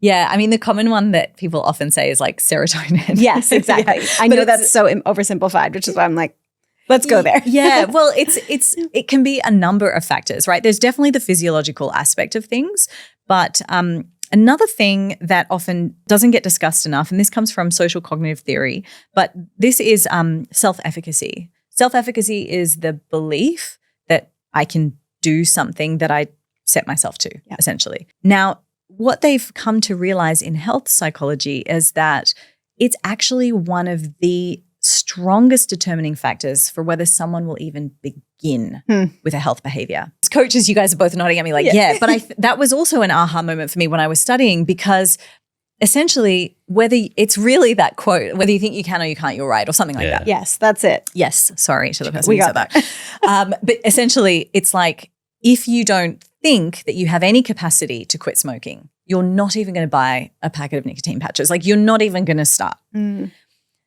As trainers, our role is to really help people. And this is what we do. We help them with self-efficacy initially. And they borrow it from us, because essentially what they're saying is like, I don't think I can do this alone, so I'm going to do this with you. Or I think that I'm going to be able to lean on your sense of belief in me. So there's that accountability factor. So essentially, if what exercise can do when we start training, whether it's weight training or any kind of training, it helps to lift our self-efficacy in many ways. We know that, like, think about one of my favorite groups to train, let's say, are older women who had this perspective that kind of grew up in the like heroin chic or older, even like my age or above, because there's this perspective of like, I need to look competent always when I'm in the gym, and oh my gosh, no, I can't do that weight because I won't be able to lift that, and I don't want to look like I'm struggling. There's a real biopsychosocial, there's a real social aspect to it, right? Yeah. And it prevents women from wanting to actually lift heavier weights that are going to create the adaptation that they need for the bone mineral and the muscle and just everything. But also not just that, the self-efficacy. Because ultimately being able to move a 20 kilo dumbbell also means that you feel more comfortable carrying your heavy bags on and off a traveling bus to go solo traveling, to like be able to carry your luggage up a whole bunch of stairs in some Italian apartment for a European summer trip. I know it sounds ridiculous, but it's like all of these things contribute to our sense of confidence, our sense of self-efficacy. Yeah. And that also can help to create a much better environment internally, psychologically and socially speaking. And this is something that doesn't, I think, get enough kind of airtime in the benefit of weight training or the benefit of training in general. Yeah, no, I'm just thinking about them now. A person's not going to participate in a behavior. It's not just about whether they believe the behavior is going to lead to the thing that they want. Exactly. It's whether they're capable of doing the behavior. Exactly. Got it, right. So actually, there's a model that explains this. It's been expanded upon, but it was first, so back in the 1950s or 60s, they I'm went so to impressed with your history. I know, but the stories always make it. That's the story. The stories help me remember them in exams, so they are there. But they help me to kind of go, okay, this makes sense. It just logically makes sense. Tuberculosis was like really on the rise, killing lots of people, and so the government put these like special trucks all around suburbia to this is in America, not here, to help screen the lungs. They were free. But what was crazy is that even though there were all these free trucks around, they noticed that not everyone was going to them. why? If we have this free thing where you would normally have to, you know, pay to go, why are people, especially in the US? I feel that way about the skin checks here down on the beach. Totally, skin checks too, exactly. And so why would you not just quickly go and get it done? This is where this health belief model kind of came into study, where it was like, why do some people engage with it and some people not? And they broke it into these categories: perceived severity. So basically, like, do you think that you're going to get it? Like, do you think it's going to be bad for you to get it? Perceived barriers. So like, okay, maybe you like think you might get it, but like you're a bit too busy to go to the truck, right? You're a bit too busy right now. I'll do it later. Perceived benefits of it. And then there's and then the other one, barrier and benefit. And now that I've said it, you'll probably see it, especially in government advertising for smoking cigarettes. Sometimes you see ads that are about like promoting the benefit of quitting smoking. And then sometimes you see ads that are promoting, you know, how bad it could get. Often we're inundated with that one, like how bad it could get, the pictures of the lungs, the pictures of whatever it might be. Yeah. Often, you know, sometimes when you're creating a post for people to get them to exercise, it might be like, how bad is it going to be if you don't exercise? Oh, here are all the things that could go wrong. But then it's also like, here's what you can do. It might also be like, here's how I can reduce barriers for you, right? So these all fit within that concept. It was then sort of further explored with self-efficacy. So that self-efficacy then came into the story later, which was essentially saying it's not just any of those severity barriers, that aspect. It's actually also, does that person believe in themselves? It's funny because like these things all seem kind of retrospectively obvious to us because we see them real time when we're working with people. These theories came from people actually going like, what's going on here? Yeah. We need to test this across time. And so, yeah, that's what I love about health psychology. One of the things that we focus on with our coaches when we onboard them is, you know, we say if someone's going to choose to work with you, it can't just be about whether or not you've got the right plan for them. You have to, in those interactions, help them to feel like this will work for them, like they're capable of doing the plan. That's the self-efficacy. You know, and that's something we've landed on over just years of doing this and teaching this. But when you put it that way, it starts to make a lot of sense. Yeah, exactly. And so like, and that is why I'm also so grateful for having not done psychology immediately after, because actually— Not when you were 4. Yeah, no, not when I was 4. I would have been great. No, not when I was 4. But even actually when I finished high school, I started psychology at Sydney Uni and I was like, yeah, cool, I'm going to do this. And then I actually really was not capable. I had this intuition that I was not capable of understanding these concepts. I wanted to experience more life. It's not that I wasn't capable of understanding them, but really, truly like living and breathing them. And as coaches, it's an interesting relationship. We have to be cautious not to practice outside our scope. Absolutely. But we are also strangely privy to these very deeply personal relationships and that you develop. Because also what happens with exercise is that there's a level of vulnerability, because particularly if you're working with people who are new to a certain thing, and in most cases you will be, because even if you're working with an advanced athlete, you're still going to present them with a slightly new stimulus. And that creates this like vulnerability at first, and then they learn, okay, I'm safe. This is a safe space to be vulnerable, to fall over in my lunges, to not be able to push away. Oh, this person has me. Over time, that reinforces a very different relationship, much faster than sitting in front of a psychologist and it's like, tell me about. And actually what's interesting in psychology, they have studied something called the therapeutic alliance. Therapeutic alliance is sort of like the rapport that you build. It's the level of engagement that your client may have with you in terms of, you know, agreeing on the tasks you're going to achieve together. It is a fundamental aspect of whether someone will be successful in their psychological work with that therapist or not. Now, you think about it, that rapport builds fairly quickly, not to the degree of sharing highly personal things, although that can happen too. You're seeing them 2-3 times a week. You're seeing them so many times a week. I had clients in New York I trained 5 days a week. Totally. Like I knew everything. I saw them more than any friend, You get all the tea. Yeah. Like all of it. Every bit. And something comes out when you're training as well, right? There's that vulnerability, but then also you're like kind of working through your stuff. Yeah, you especially for males, I think. Like they tend to open up through when they're just moving their bodies more than they would like sitting in front of you, staring at you. Yeah, having a chat. Yeah. Whereas it's a little bit more socially normalized for, you know, women to sit down and have a chat. Yeah. men often, actually, a little while ago, I was on a podcast. This guy was telling me about how he was like, oh, sometimes I just wish my male friends, like they always say to me, like, let's go do a workout. And I'm like, can we just sit and have a chat? And I said to him, I was like, but that's going to eventually turn into having a chat. Like often it's like you don't necessarily want the intensity of like sitting across from each other and being like, okay, so tell me what's going on. It's more like, That's just really done a funny. set of bench and now I can talk honestly about never it. thought of it like that, but as you sat there and thinking about like how many times it's like, go to the pub for a game of pool. Do you want to play a game of Xbox? And it's like, it's doing something actually, else. I've got this going on, mate. Yeah. I actually just really need to talk, but Yeah, exactly. Never thought of that. And Yeah. it's so fine. And so that's why I do think as trainers, we have to understand that we are privy to this level of connection that they may not have anywhere else in their life. And many people don't like the idea of going to a psychologist. And so it's not to say practice outside your scope, but I think that trainers should be more well equipped. Totally agree. And I want to ask you like where, because you're really well suited to answer this question. We've always promoted the idea that so just to take a step back. Yeah. I'm actually quite surprised at the lack of coaching psychology education that's in the fitness industry. And I've got my own opinions, which we can go like down a whole rabbit hole about why more organizational or clinical sort of like coaching approaches aren't adopted in a gym environment, because I think it's got a separate set of rules and barriers. And I do think we need more models that are designed specifically for that environment.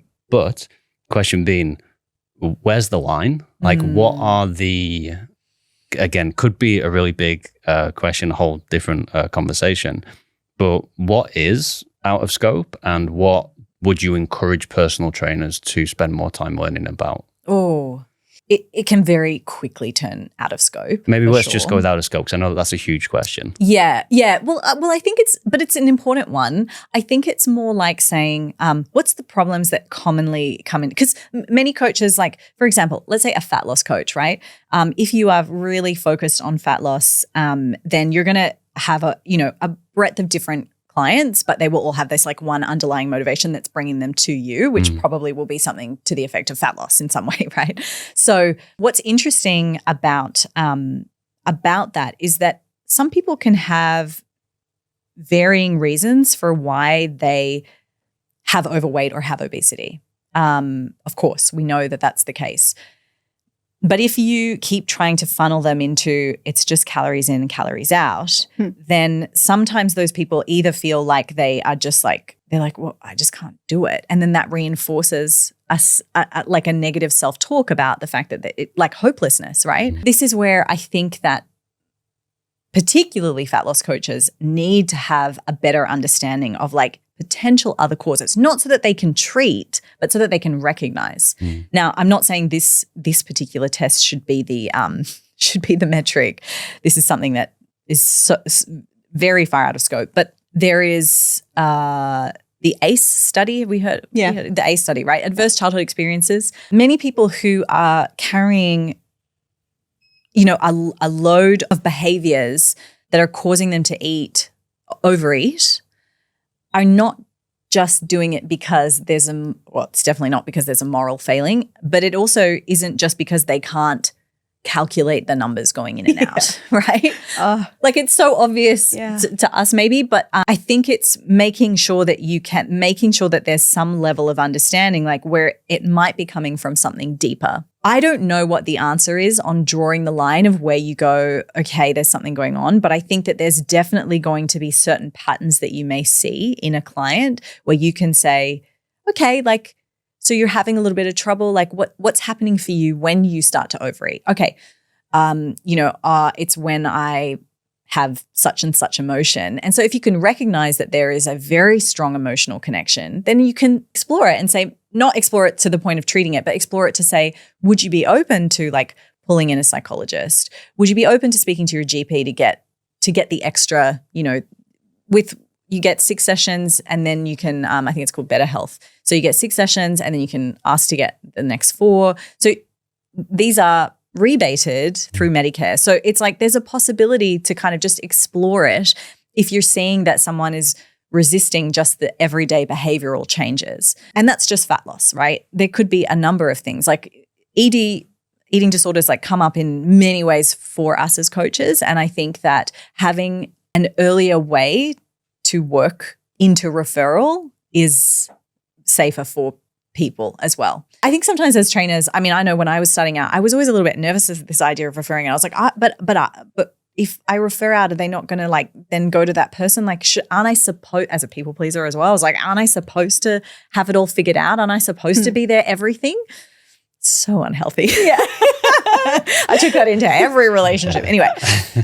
And so, I think understanding like where the scope is actually really important for practice. But yeah, it's part of the reason that I reinvested the money from my business into going back to uni, because I realized I was not able to service my clients without a stronger sense of psychological underpinnings. Maybe just to give back to you sort of what I'm taking away from that there, maybe it's investing enough in learning the skills to be able to, raise a person's awareness and maybe surface something, but not to treat it. Exactly. Yeah. It's not about treating it. Try to fix it. And it can be difficult because maybe that person doesn't want to work with anyone else, and they do want you to kind of treat it. They edge towards like sharing these details with you. And so it's about trying to like delicately navigate how you would create that safe container, but then create a team of, referral network. Like we're all comfortable with probably referring to like a physio or,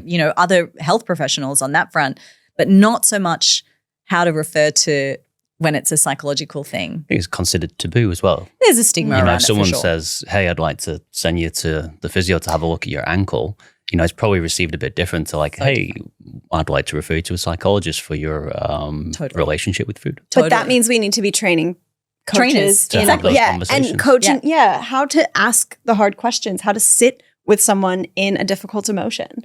Yeah. Similar to what we were talking to Gordon about. It's like, how can I just hold space for you to have that realization? And then it's not so strange when I come in with this recommendation. You might actually figure it out on your own if I can just learn how to ask the right question. Yeah. You're in a unique position where you've been through a lot of these transformative stages, becoming a mum, losing your mum, whilst also having quite an in-depth understanding of what's happening as you're going through it. And it'd be really interesting just to hear about, like, personally for you, how did you approach, or what lessons did you approach going through those phases? Okay. Yep.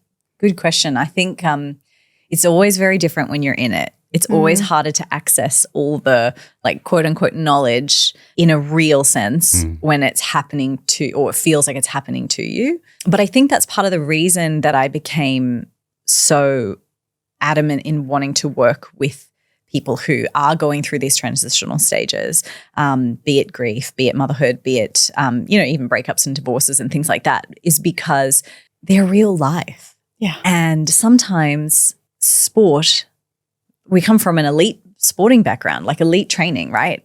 It's actually not real life in that container.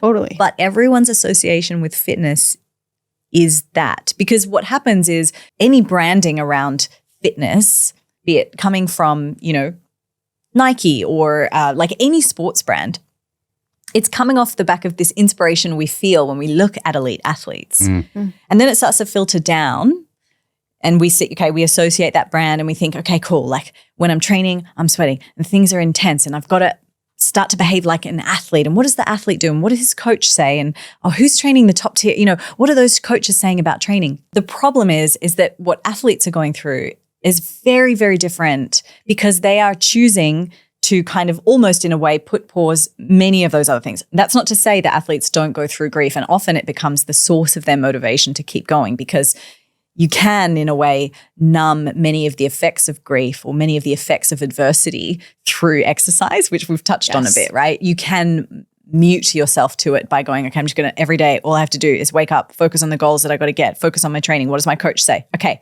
And so it's a nice bucket, bento box to kind of live in and exist in, almost feels safe. But if you aren't training in an elite capacity and actually you have 1 hour a day to exercise, maybe maybe that's luxury. Then how do you stick to things? Where do you find motivation to kind of keep going? And so that's the question that I have asked myself in the face of much of the adversity through losing mum, or the experience of transition of going through having a baby, having a C-section, suddenly my abs not working the way they used to, all of those things, and going, okay, well, how do I face this? And I think that's where I find the most passion, is actually being able to go, okay, we're going to find stability for you despite the chaos around you. We're going to find this anchor using exercise in some way through the chaos that is life and this transition for you. And I think once people can get that, that becomes the secret source of endless motivation. I mean, I don't know if you get it, but the amount of questions I receive on a weekly basis about a lack of motivation are honestly, I mean, it fills up the inbox. And so most people think they have a motivation problem. 51% of our members say that they want help with motivation. So that's higher than people wanting programs or help with technique, 51%. Yes, because we are all under the belief, and I do think that it's because of the associations we make with fitness of this elite athlete. We look at the elite athletes and we go, they're so motivated, but they're not living in the same container that everyone else is. Yeah. And that's often where we make this we have this misconception. And it's not to make an excuse and say that, oh, like if you're going through grief, like you're never going to be I'm sorry, but exercise is not for you. That's not the reality of what I'm saying. That's not the takeaway. But it's more like when people say that they have a motivation problem, actually it's a strategy problem. It's a behavioral thing. It's a values-based issue. There's so many areas. It's not motivation. Motivation is a product of something. It's not the source of all the other. Yeah, exactly. And it's also like the fact that you're even asking is a sign that you do have motivation, actually. Yeah, the fact that you're saying like, I think I have a motivation problem. It's not the motivation. It's that like there potentially are some barriers that need shifting. Potentially there are some strategies we need to employ that are going to help you to engage with the behavior long before the motivation is there. So what did you deploy? What did you for myself? For yourself? Yeah. Behavioral activation has been a huge thing for me. Yeah, for sure. Absolutely. It's been like put it in the calendar, as in one of the visual things that really helps me is every activity goes into my calendar. And actually even becoming a mum, I had to do this. I mean, my phone still goes off today, a reminder to take Ayana to have a bath in my phone. And when I was really early days mum, I also had like feeding times in there. Because you're trying to think, so much of your thought process has to now move into this external thing to take care of this thing, baby. But you then also, because that gets externalized, I felt like my own health behaviors also I had to then externalize, because I couldn't just rely on, okay, I've got to tick off these things. And, it was a habit before. Now that habit and that schedule gets thrown off. So I find that if I put the training, it's a little bit of an effort on a Sunday afternoon, but if I put my training in my calendar and I see it there, the act of having to cancel it or to move it is a bit of a reinforcement. Yes. But when it shows up for me as a thing, sometimes I may say, oh my gosh, I absolutely do not have time for that. And I will move it down, but I'm rarely completely deleting it. Yeah, but I still have to consider it. And if exercise and training is not an automatic thought for you, if you've spent a long time in your life not thinking about it, or if you're going through so much stress that the cognitive load is like so intense for you have so many tabs open that the thought of exercise just doesn't even move past you, having it in the calendar is stronger than we think as a behavioral aspect. I also think that applies no matter which type of season you're in. Yes. I will regularly encourage clients to do, in fact, within my online program, a little pop-up comes through to them every Sunday to do this mini reflection. It takes 5 minutes. Yes. And then at the end, it's like, okay, schedule each of your elements into your calendar that week. It is the most practical, simplistic thing you can do that will literally set you up for a win. Yeah, finish the week before you start it. Yeah, and I think that's another good point to that is that sometimes I feel like every point I make, I can have a counterpoint. And the counterpoint to the phone notification is that sometimes we have a gazillion notifications coming through. So it can sometimes be really easy to just like flick numb that it out. Yeah. Right? to kind of go, okay, cool, another thing. That's when I switch to a new app. I'm like, oh, I need a different kind of organization. So it pops up in a different way to like create a new type of of stimulus. A different stimulus to try to like notify your brain in a different way. But I think, and that's where the mindfulness aspect of things, you know, the journaling, all of those practices can actually be the thing that help you, even though they feel like an effort initially, because it's like, you're telling me I have to journal now as well as exercise. But it's this other level of self-awareness that we can start to develop, and we start to notice these patterns around when we are or are not engaging with the behaviors that we truly value, and how that starts to wear away at our mood and our sense of self. So then we can create a stronger conscious behavior rather than just constantly going from thing to thing to thing unconsciously.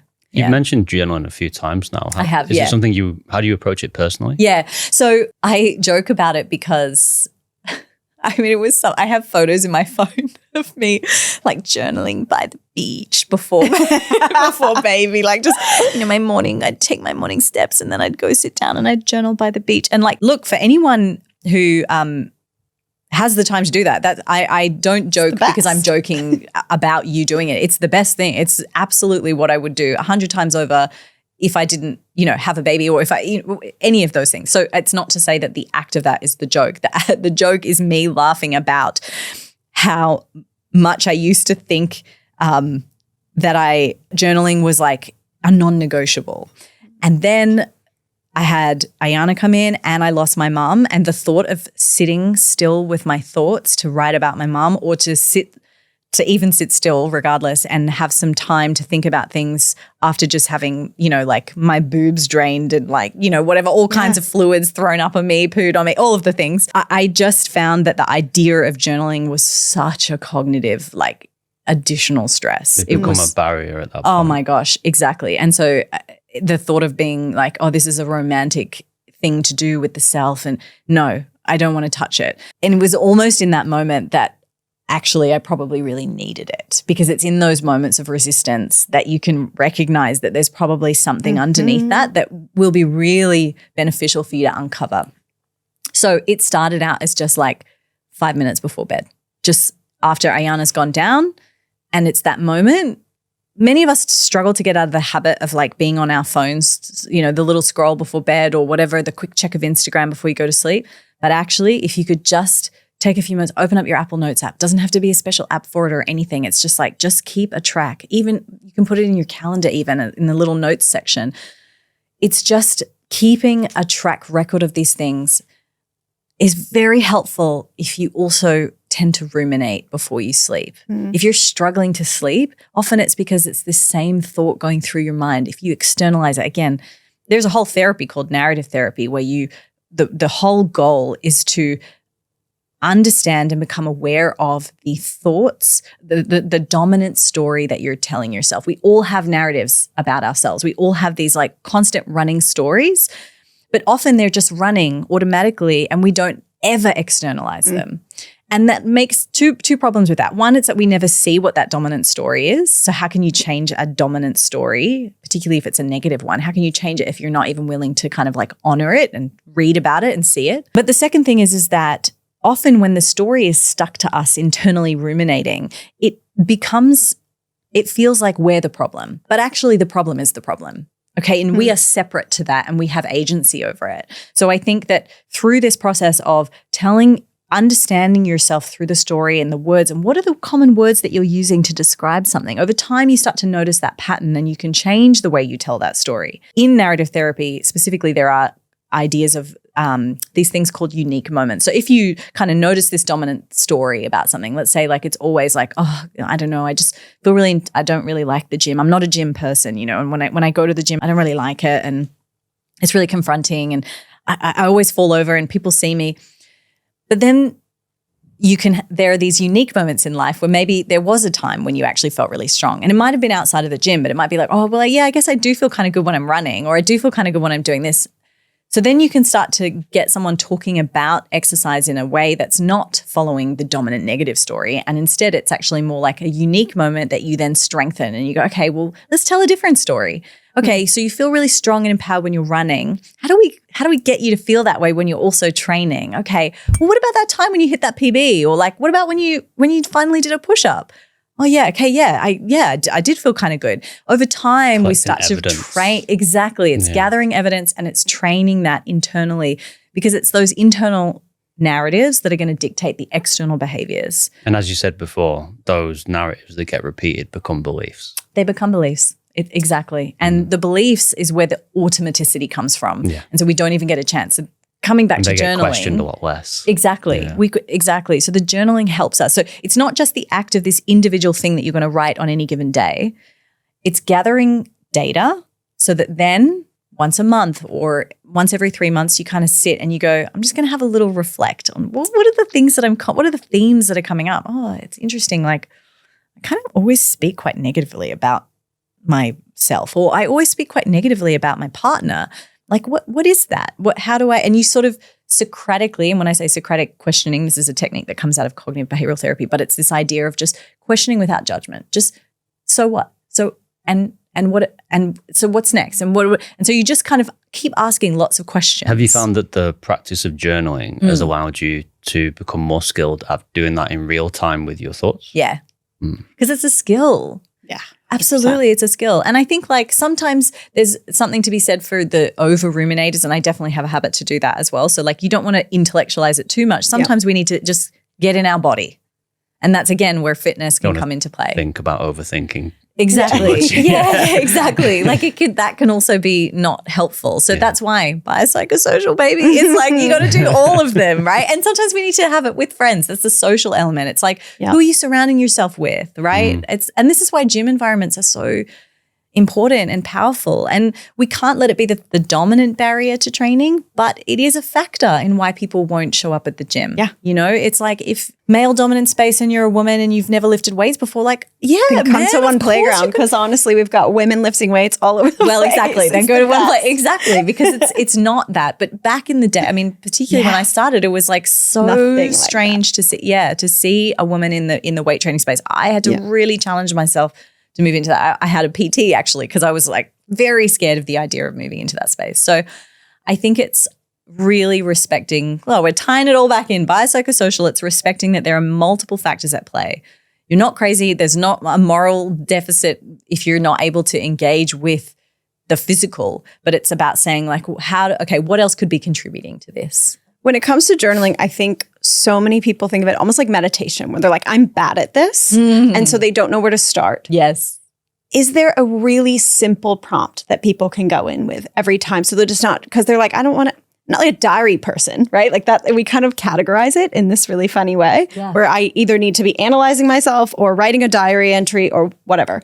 How can we enter it really practically, simply to actually get the curiosity flowing and the a bit more out. Specifically. Yeah. So this is where I really do think that coaches would benefit their clients if they were able to get prompts into their programming alongside of the training. Yeah. Like specific prompts that are related to the physical, the psychological effects, the emotional effects of training, and getting people to think more deeply about their training program than simply just like following the numbers and training to the reps in reserve or whatever, right? Like really actually understanding like, okay, I trained today, I showed up, but I wasn't feeling it. And it might just be a simple question at the beginning of a program or something like that. But I think, look, for anyone, like Google journal prompts. Yeah. Like truly Google journal prompts, just get a bunch. You could probably even ChatGPT it, right? A whole bunch. So what you just said around fitness. Yes. Like, is it wise if I am wanting to move into fitness and finding this consistent barrier, do I go into my journaling with that? Or if I'm having a relationship problem, do I go in with that idea in mind and ask questions around that? Or should I just go really broadly and dump my thoughts? I think you go through all of it actually. Yeah. You know, I think it's like, it's everything. I think if you're having a barrier with fitness, with like engaging consistently, let's say you feel like you have a motivational problem, I think it's about not so much trying to over-intellectualize the process of, well, why do I not have motivation and what could it be and what am I, you know, I mean, that's helpful, but it's also saying when I canceled that gym appointment, when I canceled my PT session, what was the dominant perspective around it? Like what was it? Was it time or was it something else? What am I telling myself about why it happened? Exactly. What am I telling myself about why it happened? Is it okay? And then you can then start to follow along with that, because if it's, let's say it's oh, I've just got a really crazy week, right? We might get that, right? As trainers, it's like you might get it's a busy week. So I'm sorry, I've got to cancel.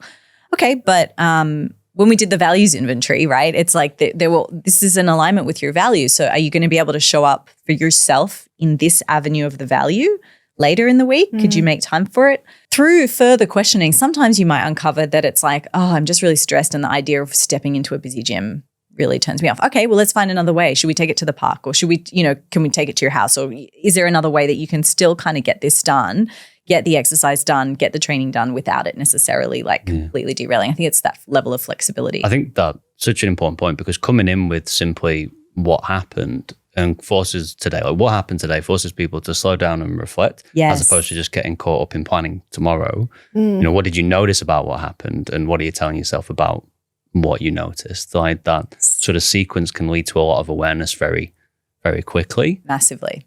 Instead of just the future casting, dreaming side of journaling. Yeah. What am I doing tomorrow? Yes, totally. Exactly. Goals and all of that. That's all wonderful. Yes. But if we can't ever get to the goal and we keep hitting a barrier, we actually need to reflect back. I think that's something that becomes a bit of with anyone that's high performing, running their own business, even our own coaches, a lot of them lose out on the ability to learn from what they've done, because they're constantly caught up in thinking about what they need to do next. And anything that encourages reflection can kind of get people out of this constant torrent of feeling like I've got to do the next thing. Rest isn't lack of progress, or rest isn't going backwards. It's something that will help catapult you forward if you can arrive at an observation or a reflection. Yeah, massively. I think that's a huge thing. I think it's all just acknowledging bigger picture stuff, right? And that's what all the intention of the journaling is, bigger picture stuff as well. Considering the whole person. Considering the whole person, and as you've already said, it's rest is not the opposite of work. It's actually, in the case of training, it's actually about the stimulation that you've worked so hard to create, the adaptation, the stimulus to actually then be able to be manifested within the body physiologically. So it's not the opposite of the thing happening. It's actually exactly part of the process. And it's just culturally we don't honor that probably enough. It can be difficult to honor it. I always think about rest through the lens of an athlete, where it's like an athlete schedules rest in. It is literally in their calendar. Yes. Because it matters just as much to their performance as their training and as their skill work. And then the other side of it is also knowing that if you rest well, then you can train really well. Yes. And the training part, this is the part where I think sometimes then people become reluctant to rest, is because in the moment of training where things start to get a bit, I want to say painful, not in the bad pain, but in the sense of discomfort, right? Whether it's, your lungs starting to burn, or my heart murmur, or your legs burn. I used to have a coach who would say that training starts when you want to stop. And up until then, it's just practice. Yes. And I'm like, oh, okay. Look, the thing that's magical about the body, and this is what often when you're doing the reps, I think sometimes people, when they see a program and they go, okay, 8 reps, cool. I think this is where reps in reserve and RA and RPE has been really helpful as in becoming more normalized in everyday programming, is because you can do 8 reps, but if you have another 8 in the tank, you're not really going to create the stimulus that's required to really change the body. And so I think understanding that training is supposed to be uncomfortable. And I don't want to say you're earning the rest, but in the context of training only, you are earning that rest. And then that rest really needs to earn the right to then train again. And so you need to be training really well, and you need to be resting really well for that stimulus adaptation to kind of be facilitated. I think sometimes, and I think that I want to come back to this idea of the social culture, sociocultural aspects of women specifically. For many of us, and I know it's not everyone, but for many of us, I'm going to speak to my generation and older. I turn 40 next year. I very much grew up in, female elegance and competence. And I think that still exists, but it was very, very strong. and, not getting bulky, which still exists as well. But, it was really dominant. I mean, some of the magazine covers and articles and things like that were just awful, thigh words gaps. in movies. In movies and totally. And just the constant reinforcement of like, don't get too muscly, make sure you stay very slim. It's still there, but it's a lot. And then this cultural kind of wanting to be elegant and proper at all times that has moved through the ages for sure. Yeah. Less now because social media, we can see women and athletes specifically looking like they're training at their hardest and they're sort of like not necessarily doing it perfectly because they're working at their hardest. And when you're doing your 1RM squat, like it's not going to look perfect. It's not pretty. Right? It's not pretty. And so if you grew up in that era where it was really, really emphasized, you're going into the gym and often you're not hitting the end range of those reps in reserve because you're wanting to look competent. So you are training to an 8 reps in reserve, right? Because that's the weight you want to look at where you're doing it perfectly. And so I think it's about challenging those social norms. Yeah, exactly. And it's challenging those social norms. And again, that only came up for a lot of my clients when they were journaling and they realized the reason they were scared to pick up the dumbbells I'd actually prescribed for them was because they didn't want to look not competent at executing the exercises. And I was like, I want you to challenge that a little bit because I know you're safe. I wouldn't suggest that you do this otherwise. Yeah.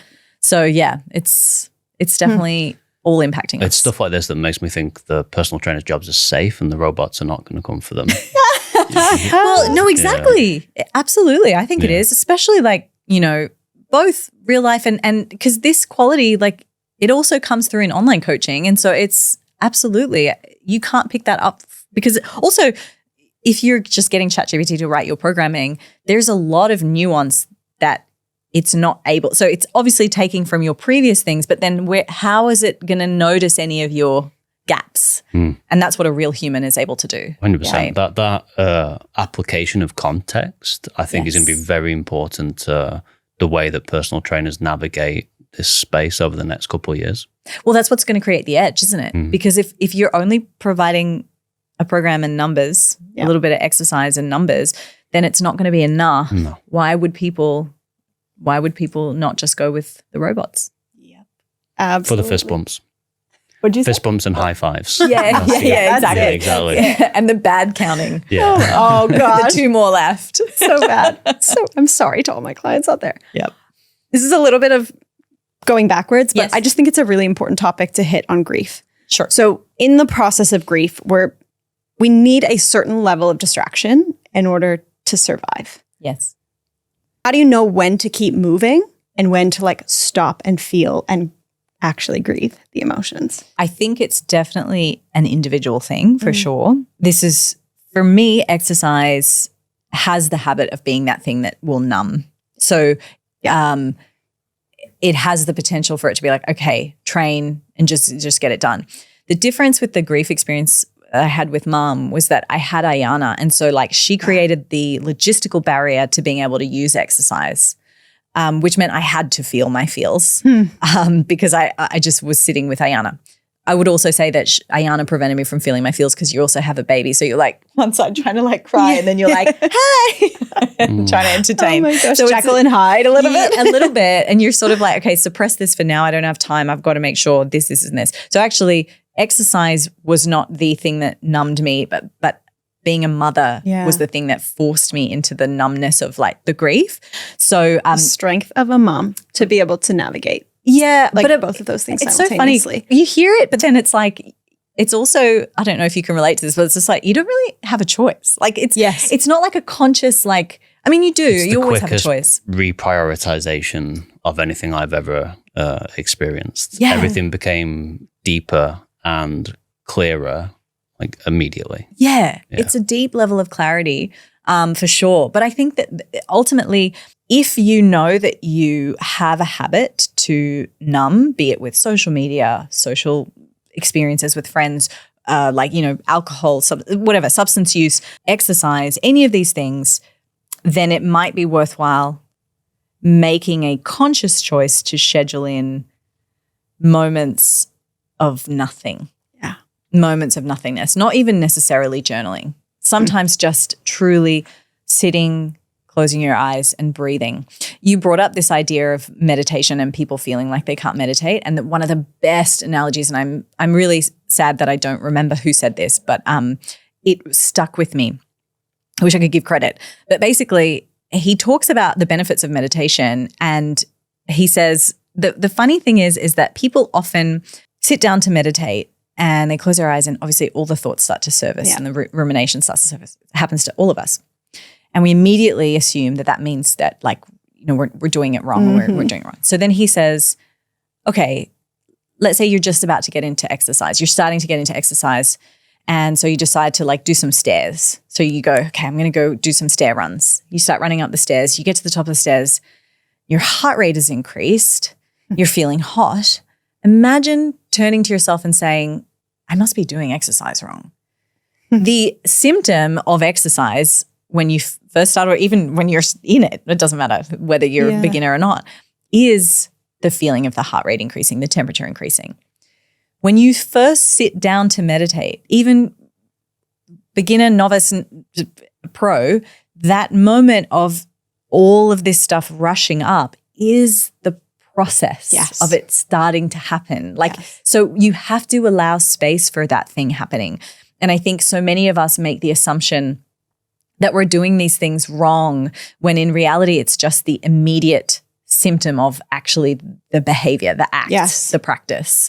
So in grief, I think sometimes it can be too, if you feel like you've been crying a lot and you have a lot going through your mind, then sitting with stillness might be the opposite of what you need. And actually what you need is to embody more and, like, let that energy move through you in a way. Sometimes it might be like putting on your favorite track and just dancing or whatever it might be for you personally, but distinguishing and having, you know, specific times where you will allow for stillness is really beneficial, particularly if you avoid it. And then having moments where you are more embodied is also something that I would not stray from as well. I really love that idea of scheduling it in, because one of the best things I ever learned about emotions, because I did not feel my emotions for a lot of my life, was, one, emotions are finite. Now, grief is different because it's just so much, like, and it just goes on and on for indefinitely sometimes.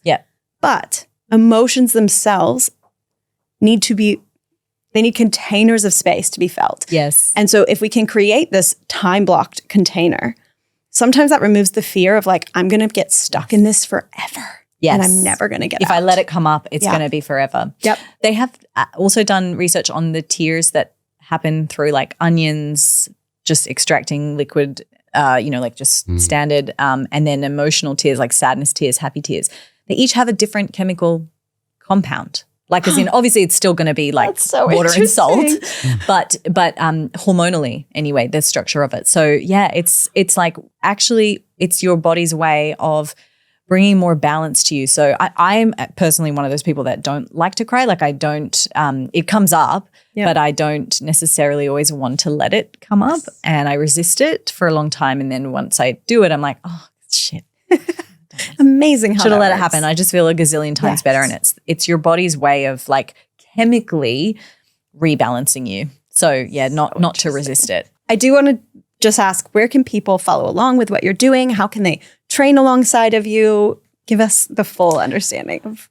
I would say Instagram and YouTube are probably the best places, or, you know, your usual short form social media is always very, very bite-sized.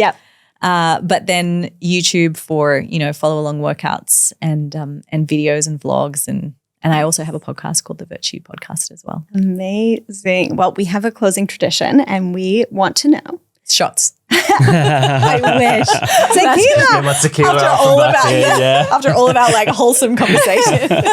Dance party shots. That is how I would like to close podcasts. We have a new tradition. Exactly. No, how are you currently raising the bar in your own life? Ooh, it's really funny because we ask all of these guests this, and I'm like, does it stump them every time?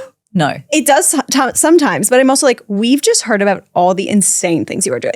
You were in school, being a mom, running a business. Like, that's how I'm raising the bar. That's where my brain goes as soon as I ask someone like you that question. See a problem fix the problem is what I'm trying to practice at the moment. Yeah. So like particularly because like just logistically, toddlers make a lot of mess, for example. And so it's very easy it's not very easy to walk past the mess they make, but I am finding that if I tackle these things when I see them, it actually creates a lot less time poverty for me. So it makes me feel like I have more time if I just get it done when I see it.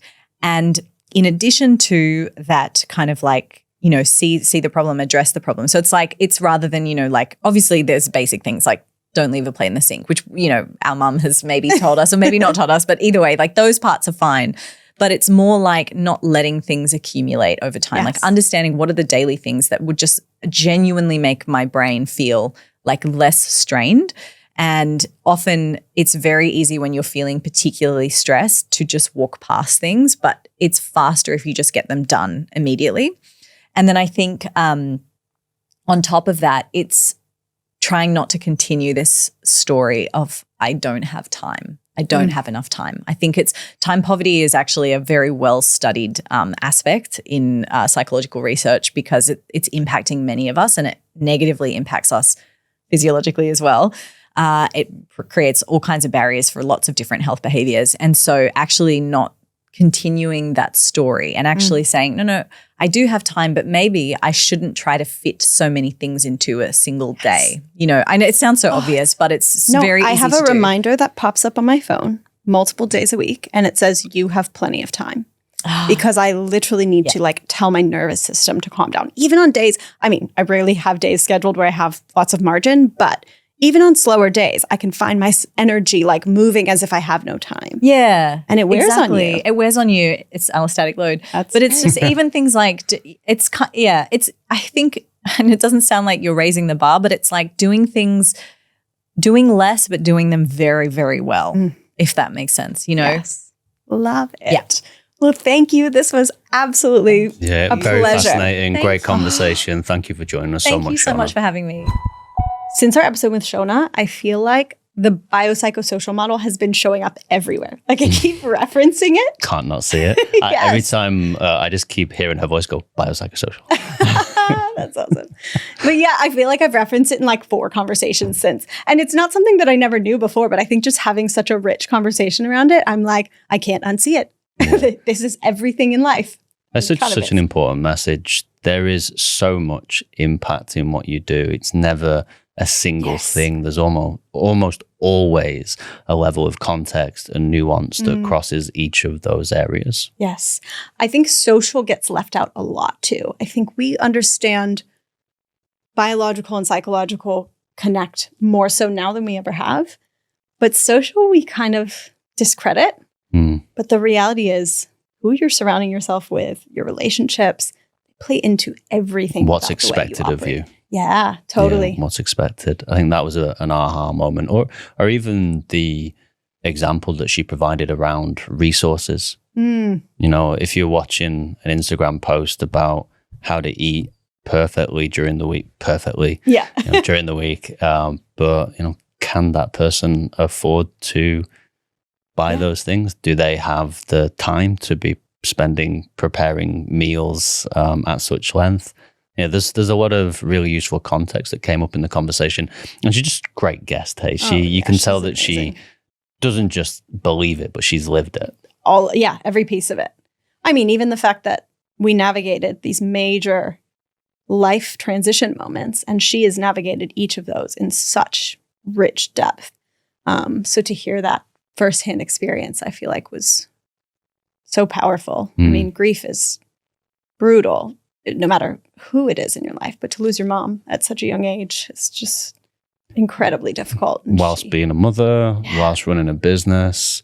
In school. Yeah. We didn't talk about it in the podcast, but there must have been so much pressure on her and her sort of identity shifting in those moments from, being a fitness brand, being a person associated with a fitness brand, then also the demands of being a mother, and then everything that she was going through with the loss of her mother. So you can tell that the methods that she was bringing forward were things that, have been tried and tested and have stood by her. Yeah. What stood out for you? First of all, I just think it's so cool that she was 4 years old. And I mean, that whole story was hilarious, but 4 years old knowing that she wanted to be a psychologist. And that's an uncommon level of self-awareness. Yes. Yeah. Oh my gosh, it's crazy. But I also think I love looking back at my life and just recognizing that like each puzzle piece had purpose. Like someone said this to me many years ago, and it's so simple, but it just has stuck with me and I repeat it all the time. But nothing is wasted. All these different random things that happen. I think we put so much pressure on ourselves to find our purpose and know exactly which path we need to take, especially that like straight out of uni 22-year-old version of us. We just feel like we need to have it all figured out. Yeah. And it's like, if you just keep moving forward, to keep taking action, your path is going to form right in front of you. And so she didn't choose to go down the psychology route. She allowed her path to form. And now it's brought her right back to that place. But she has this wealth of knowledge that's going to allow her to do it in a way that no one else could. Like, I don't know anyone else who would have the breadth and the depth of knowledge around movement, exercise, sports psychology, and now they're going to have this entire new lens to see it through. Yeah, nothing's wasted. And also, I thought a great message was nothing's fixed. When she spoke about the heart murmur and how that had impacted her, I loved that. Thought process around that type of training. And then she had to directly address that and recognize that it was something that was limiting her. That idea of a growth mindset, of believing that all aspects of ourself are things that can change. Yes. I thought that was a great message. Yeah. And when we have those really strong beliefs about especially movement, it can shape the way that we show up and the way that our body physically responds to the thing. Yeah. Those years are so formative. A lot of the things that we help our clients move through or separate from are things that are deeply rooted in what they learn about themselves and movement and exercise and fitness at an early age. I also found it really interesting to think about our role as coaches in relation to the challenges that are, like, how do we see that in a client, call that out, and create space for them to have a growth mindset moment? I think we've got to listen out for language that expresses a sort of fixed label about someone. Statements that relate to who you are. Yeah. Things like I am. Someone will throw around I'm just not a consistent person. Yeah. I'm just not a disciplined person. But if we've attached that statement to who we are, what it means is this has become a hard and fixed rule about any behavior that now tries to contradict that identity. Yep. Has got a high likelihood of failing because, we're not allowing ourselves to see ourselves as someone who could be consistent or can be disciplined. And whatever we believe, we will constantly, like, the brain is designed to look for evidence of truth around that. So it's going to continually push out the noise that could possibly show you that you are disciplined, which, it's funny, most people that say I'm not disciplined are like incredibly disciplined in their work or something that they enjoy. That question, what can we do as a coach, is when we hear that, what's your instinct? Your instinct is typically to argue with it, right? So if you say to me, I'm not disciplined, and I'm a well-meaning coach, I'll be like, yes, you are. You showed up 3 times last week. You've been great. You've done this whole program. You stuck to your calories, whatever it might be. But how are you going to respond to that? Get defensive. You're going to start arguing for why you're not disciplined. Yeah. And that's not where we want to be. We want to be in a position where the person is considering their own arguments. Simple thing that you can do there is if someone says, I'm not disciplined, you just kind of look and go, never? Like, oh, well, I don't mean never. And now straight away we've moved away from it a little bit. They've just fought against their own argument. Is that always true? Is there a period in your life where you have been consistent, even a little bit? And help them to look for evidence that kind of contradicts it. And that will stay with them. And now you've moved it away from a hard, fast, unchallenged rule about who they are, which is going to filter all the behaviors that disproves that out immediately. Yep. And now they're going to start opening themselves up to considering, oh, actually, maybe I am a little bit more disciplined than I thought I was. I'm a bit more consistent than I thought I was. Yeah. It's very cool. I like that approach. What about you? Anything else that stood out? Oh, so much. I really like that she brought up behavior activations. Yes. This idea that, how did she put it? It's not a motivation problem, it's a strategy problem. Yep. Yeah. So, I mean, you hear both, right? Yeah. You get told that you need to be motivated to do and you need to do to be motivated. Mm-hmm. But this is a deeply researched, clinically proven method for intervening with people with depression and treating people with depression. And even a small amount of completing a task can act as a domino or, a lever to inspire someone to continue to behave in a certain way. That ounce of motivation is like a catalyst for the next small ounce. And that just grows and grows and grows. Yeah. It's interesting. I love knowing that it's so powerful for depression, but I'm like, this is powerful for anyone. It doesn't matter. It could be in relation to your fitness. It could be in relation to any aspect of what you want to accomplish in your life, but you're struggling to get the ball rolling. I think it's incredibly powerful. Yeah, I think that's the area that it's been sort of researched in the most. But, we can use common sense to apply that. The motivation follows, when action occurs, and just getting ourselves to do the thing, making the thing convenient enough to start. Yeah. And not building it up into this huge task, which is why often, the advice is to start with something small. Mm-hmm. The thing I talk to new clients about the most is let's just create momentum. Let's just create momentum. That momentum will typically become a problem solver. Yeah. And I do think of it like dominoes. If you stack them too far apart, they won't, knock each other over. Yeah. So let's look for little behaviors, little wins, little consistencies that can come close together. Yeah. And one way that I've described it in the past, which could probably be a little bit more eloquent, but if you imagine trying to move a really big rock, and at the start, moving it requires a lot of effort. Even a little pebble is going to be enough to prevent you from getting it going. Yeah. But once you've got a bit of momentum and that rock's got a bit of energy, those little pellets are just going to bounce straight over them. So you really want to create momentum early and then protect it, which is why, small action consistently will sometimes always often outperform this idea of having the perfect plan and everything done to its absolute maximum every time. Yeah. I love that. It goes into choose one single behavior that is connected to that value and then tick it off as you go. Just one. We tend to want to do all the things all at the same time. And then we end up frustrated with ourselves that we haven't done all of them and we throw the whole thing out. And it's but if I just chose to do the one or maybe the 3 small things across the span of the week, I probably could have built that initial momentum that gets the thing going. I think it's an important message to consider the entire load that you're carrying. Yeah.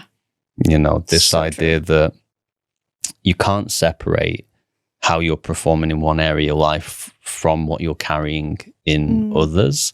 And these transition periods, where you're moving into being a mother or you've lost a loved one or you're separating from a partner, they carry an unusual load that has to be accounted for. I know someone that runs an incredible organization. They deal with chronic fatigue.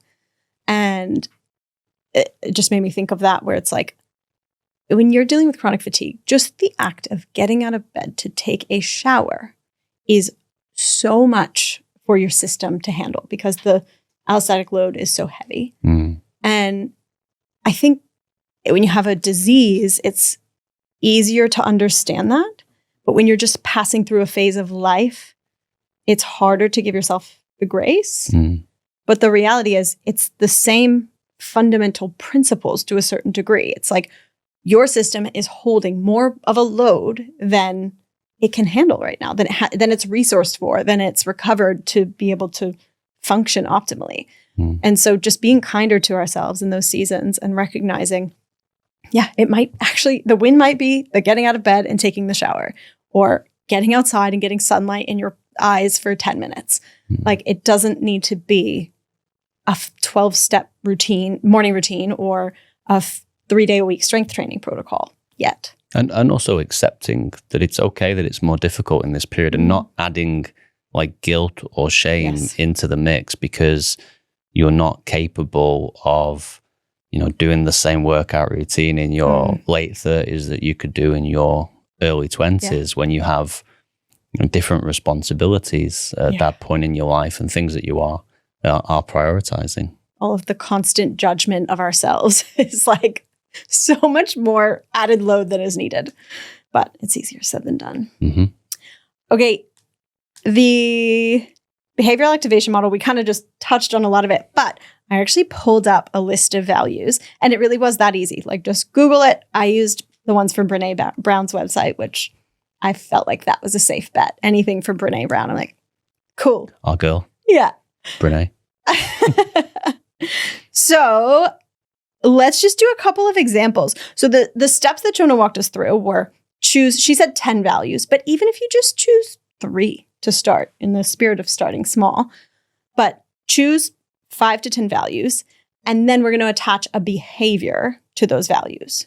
So for example, we've got kindness, leadership, legacy, forgiveness, balance, beauty, career, harmony, health, home, honesty. Give me like one value that sticks out for you that we can attach a value. I mean, attach a behavior to. Oh. You want to look at the list? No, I mean, well, throw me at me now. Come on. All right. Oh, so there's loads. There's so many. There's so many. Collaboration is one that jumps out to me. Curiosity is another important. Yeah, another important one. Excellence. Mm-hmm. More in the sense of holding myself to a particular standard of how things get done. Yep. But I know that excellence can be a bit of a dangerous one, especially if people have like a relationship with perfectionism. Yeah, well, and this idea that it's got to be perfect. Like it can easily get misconstrued with like high expectations. Yeah. Those are. I think in the sense of, high personal standards. Yep. The most probably important ones for me right now are things that touch on the parenting, home, family, relationship side of things. Yeah. Because that's something that, personally for me at the moment is undergoing a lot of change and work. So what might be a behavior, a single behavior you could schedule into your calendar connected to any of those? Well, something that I've done recently is when I get in on an evening, my phone goes in the bedroom and I go in the living room. Love that. So good.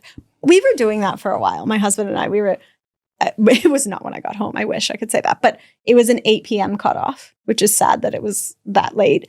But man, like within a day, I was like, we have had richer conversations than we have in, 3 weeks because you just don't have that distraction. Yeah. I think it's difficult when you have values that feel like they're competing.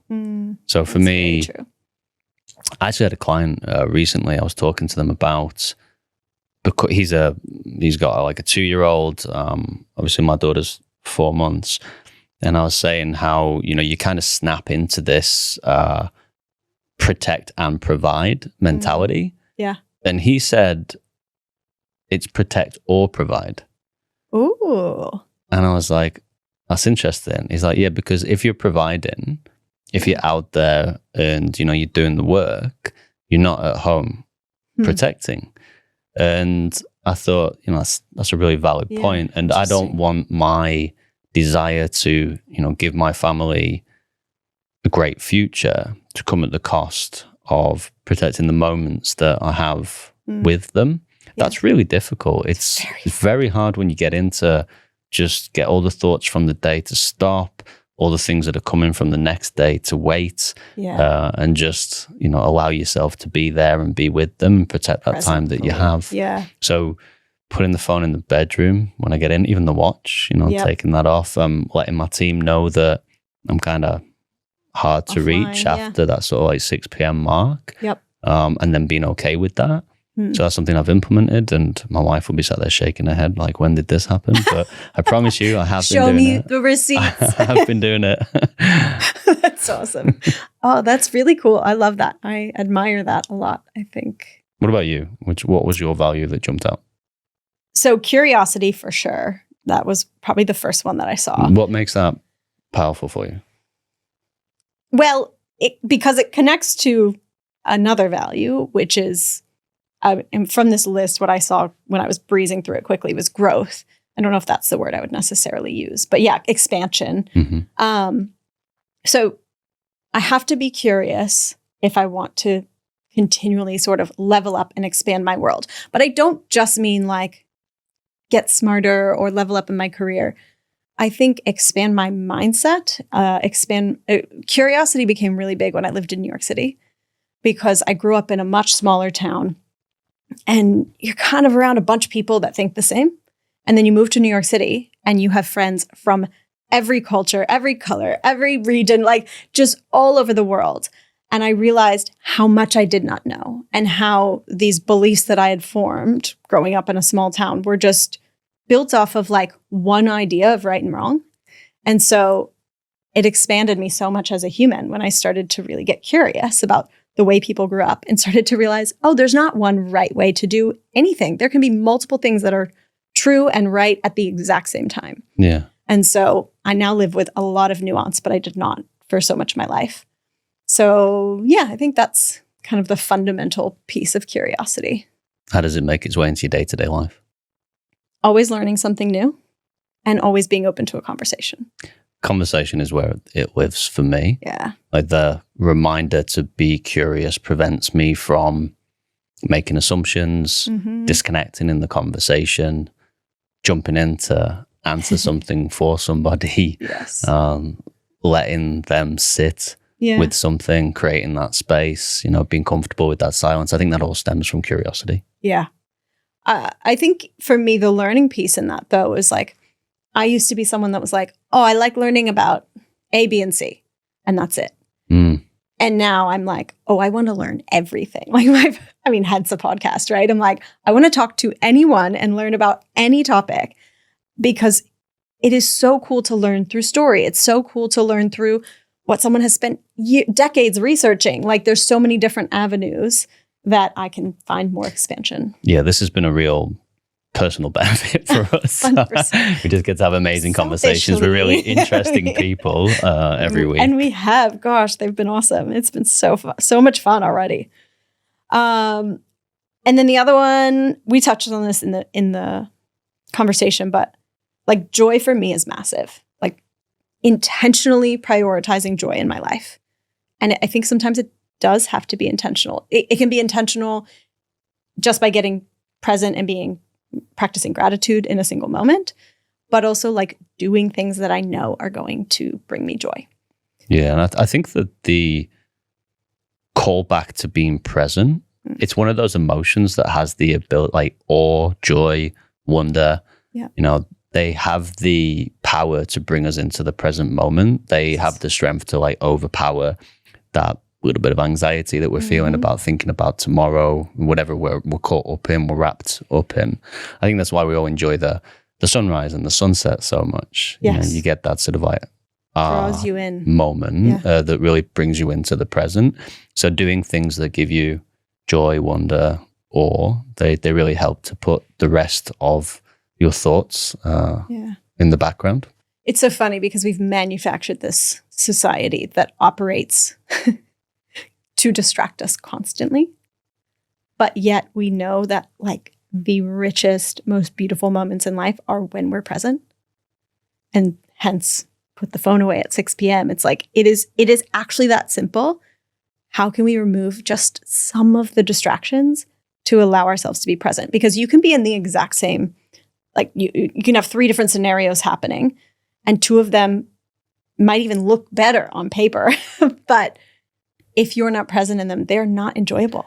It's a skill, right? And she touched on it when she spoke about meditation. Yeah.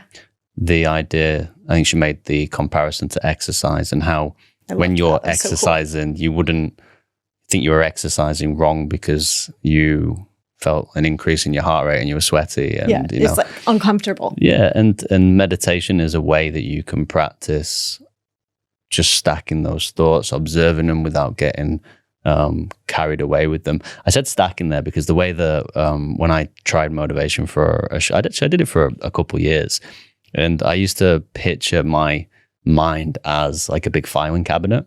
Ooh. And I'd sit down and I'd picture my thoughts as like pieces of paper that were scattered out on the floor. And I'd just like look over them. And then cool. I'd like find one and I'd pick it up and I'd have a read through it and then I'd file it away. And it was kind of this idea of... Did you come up with that? Yeah, did you learn that? I thought that was really weird. That's so cool. But this idea of sort of like just stacking away and filing away these thoughts and sort of like reading over them as neutrally as I could. Yeah, that's the hard part, right? It's like just observing without judgment. I think that's one of the most challenging pieces of meditation. Non-judgmental awareness. I think I first read about that. There's a great book, In a Game of Tennis. Okay. Yeah, fantastic read. Add it to my list. In a Game of Tennis by Timothy Galway. Okay. And it's actually a book that's kind of credited with being the, one of the starting points of like our modern kind of coaching era in the non-directive sense. And he talks about how important it is when you're playing tennis to create this non-judgmental awareness. It's not a good or a bad swing. You focus on the turn of the tennis ball or whatever it might be. But being able to apply that to other people and to ourselves is a very powerful skill. Yeah. I am currently learning tennis for the first time in my life with any real you should definitely read this book then. I am not good at the non-judgmental part. Yeah. I'm like, why am I not better at this? I've been doing this for a while. Yeah. I have trouble with sports where the harder I hit it, the worse I get. Yeah. I've decided that my husband is better at playing like across 2 courts than 1. Because he just wants to like so hard. And I'm like, there's no skill to that. You can't just jolt the power. It doesn't help. He's there for the therapy. He's there for the catharsis. Go to boxing class. Okay, so just to finish off behavioral activation model. So after we have the behavior, then we want to schedule the behaviors in across the week. Momentum. There we go. And I think what's really important, I talk to my clients about this a lot, is reminders. Don't just put it in the calendar unless you live by your calendar. That might be enough. But make sure something's going to pop up and alert you. Remember that thing you put in, especially for like a Saturday afternoon? Like you're not going to remember that if you don't check your calendar on a Saturday. Yeah. So putting it top of mind to get your momentum going, super important. And then she said, do it regardless of how you feel. That's like the crux of this model. Yeah. You have to do it anyways. And it's the execution. So, plan first. Yep. All you have to do on the day is execute. You take the decision out of it. Yes. Just make it something small, something convenient. You taught me that about work. Yeah. You're like, plan it the day before and then just execute. Yeah. It's good. Yeah. I think that's important in many walks of life. If you dedicate time to something, try not to be deciding what you're going to be doing in that time. Yes. Because, then the procrastination really, steps in. But if you've got 10 hours to dedicate to something, spend the first hour planning what you're going to do with the other 9. Yeah, that's good. Very good. And then she said to journal off the back of it. So 10 to 30 minutes. I think Sundays are great for that because it's like finishing and starting your week at the same time. So reflect on what happened the week before, set up your calendar for the week that's coming, and you're going to be well prepared for a win. Yeah, she made me want to go back to writing. So I think that's something that I might try and incorporate as one of my behaviors moving forward. Good. What value is that attached to? I think it was more associated with helping me. It's kind of in line with what I was talking about with the phone, being able to step away from certain thoughts and just let them be down on the paper. Yeah. I think that'll be helpful in everything. Yeah, just letting them go and moving past them. So it's something I used to do a long time ago, but speaking to her made me want to start it up again. Yeah, I really like that. The last thing with this model is She said a loss of values-based activities across the week is one of the reasons that depression gets perpetuated. Yeah. So like we have to be intentional. We have to, if we want that sense of fulfillment and our mood to like be elevated, we have to be intentional in putting values-based things into our lives. 100%. All right. We did it.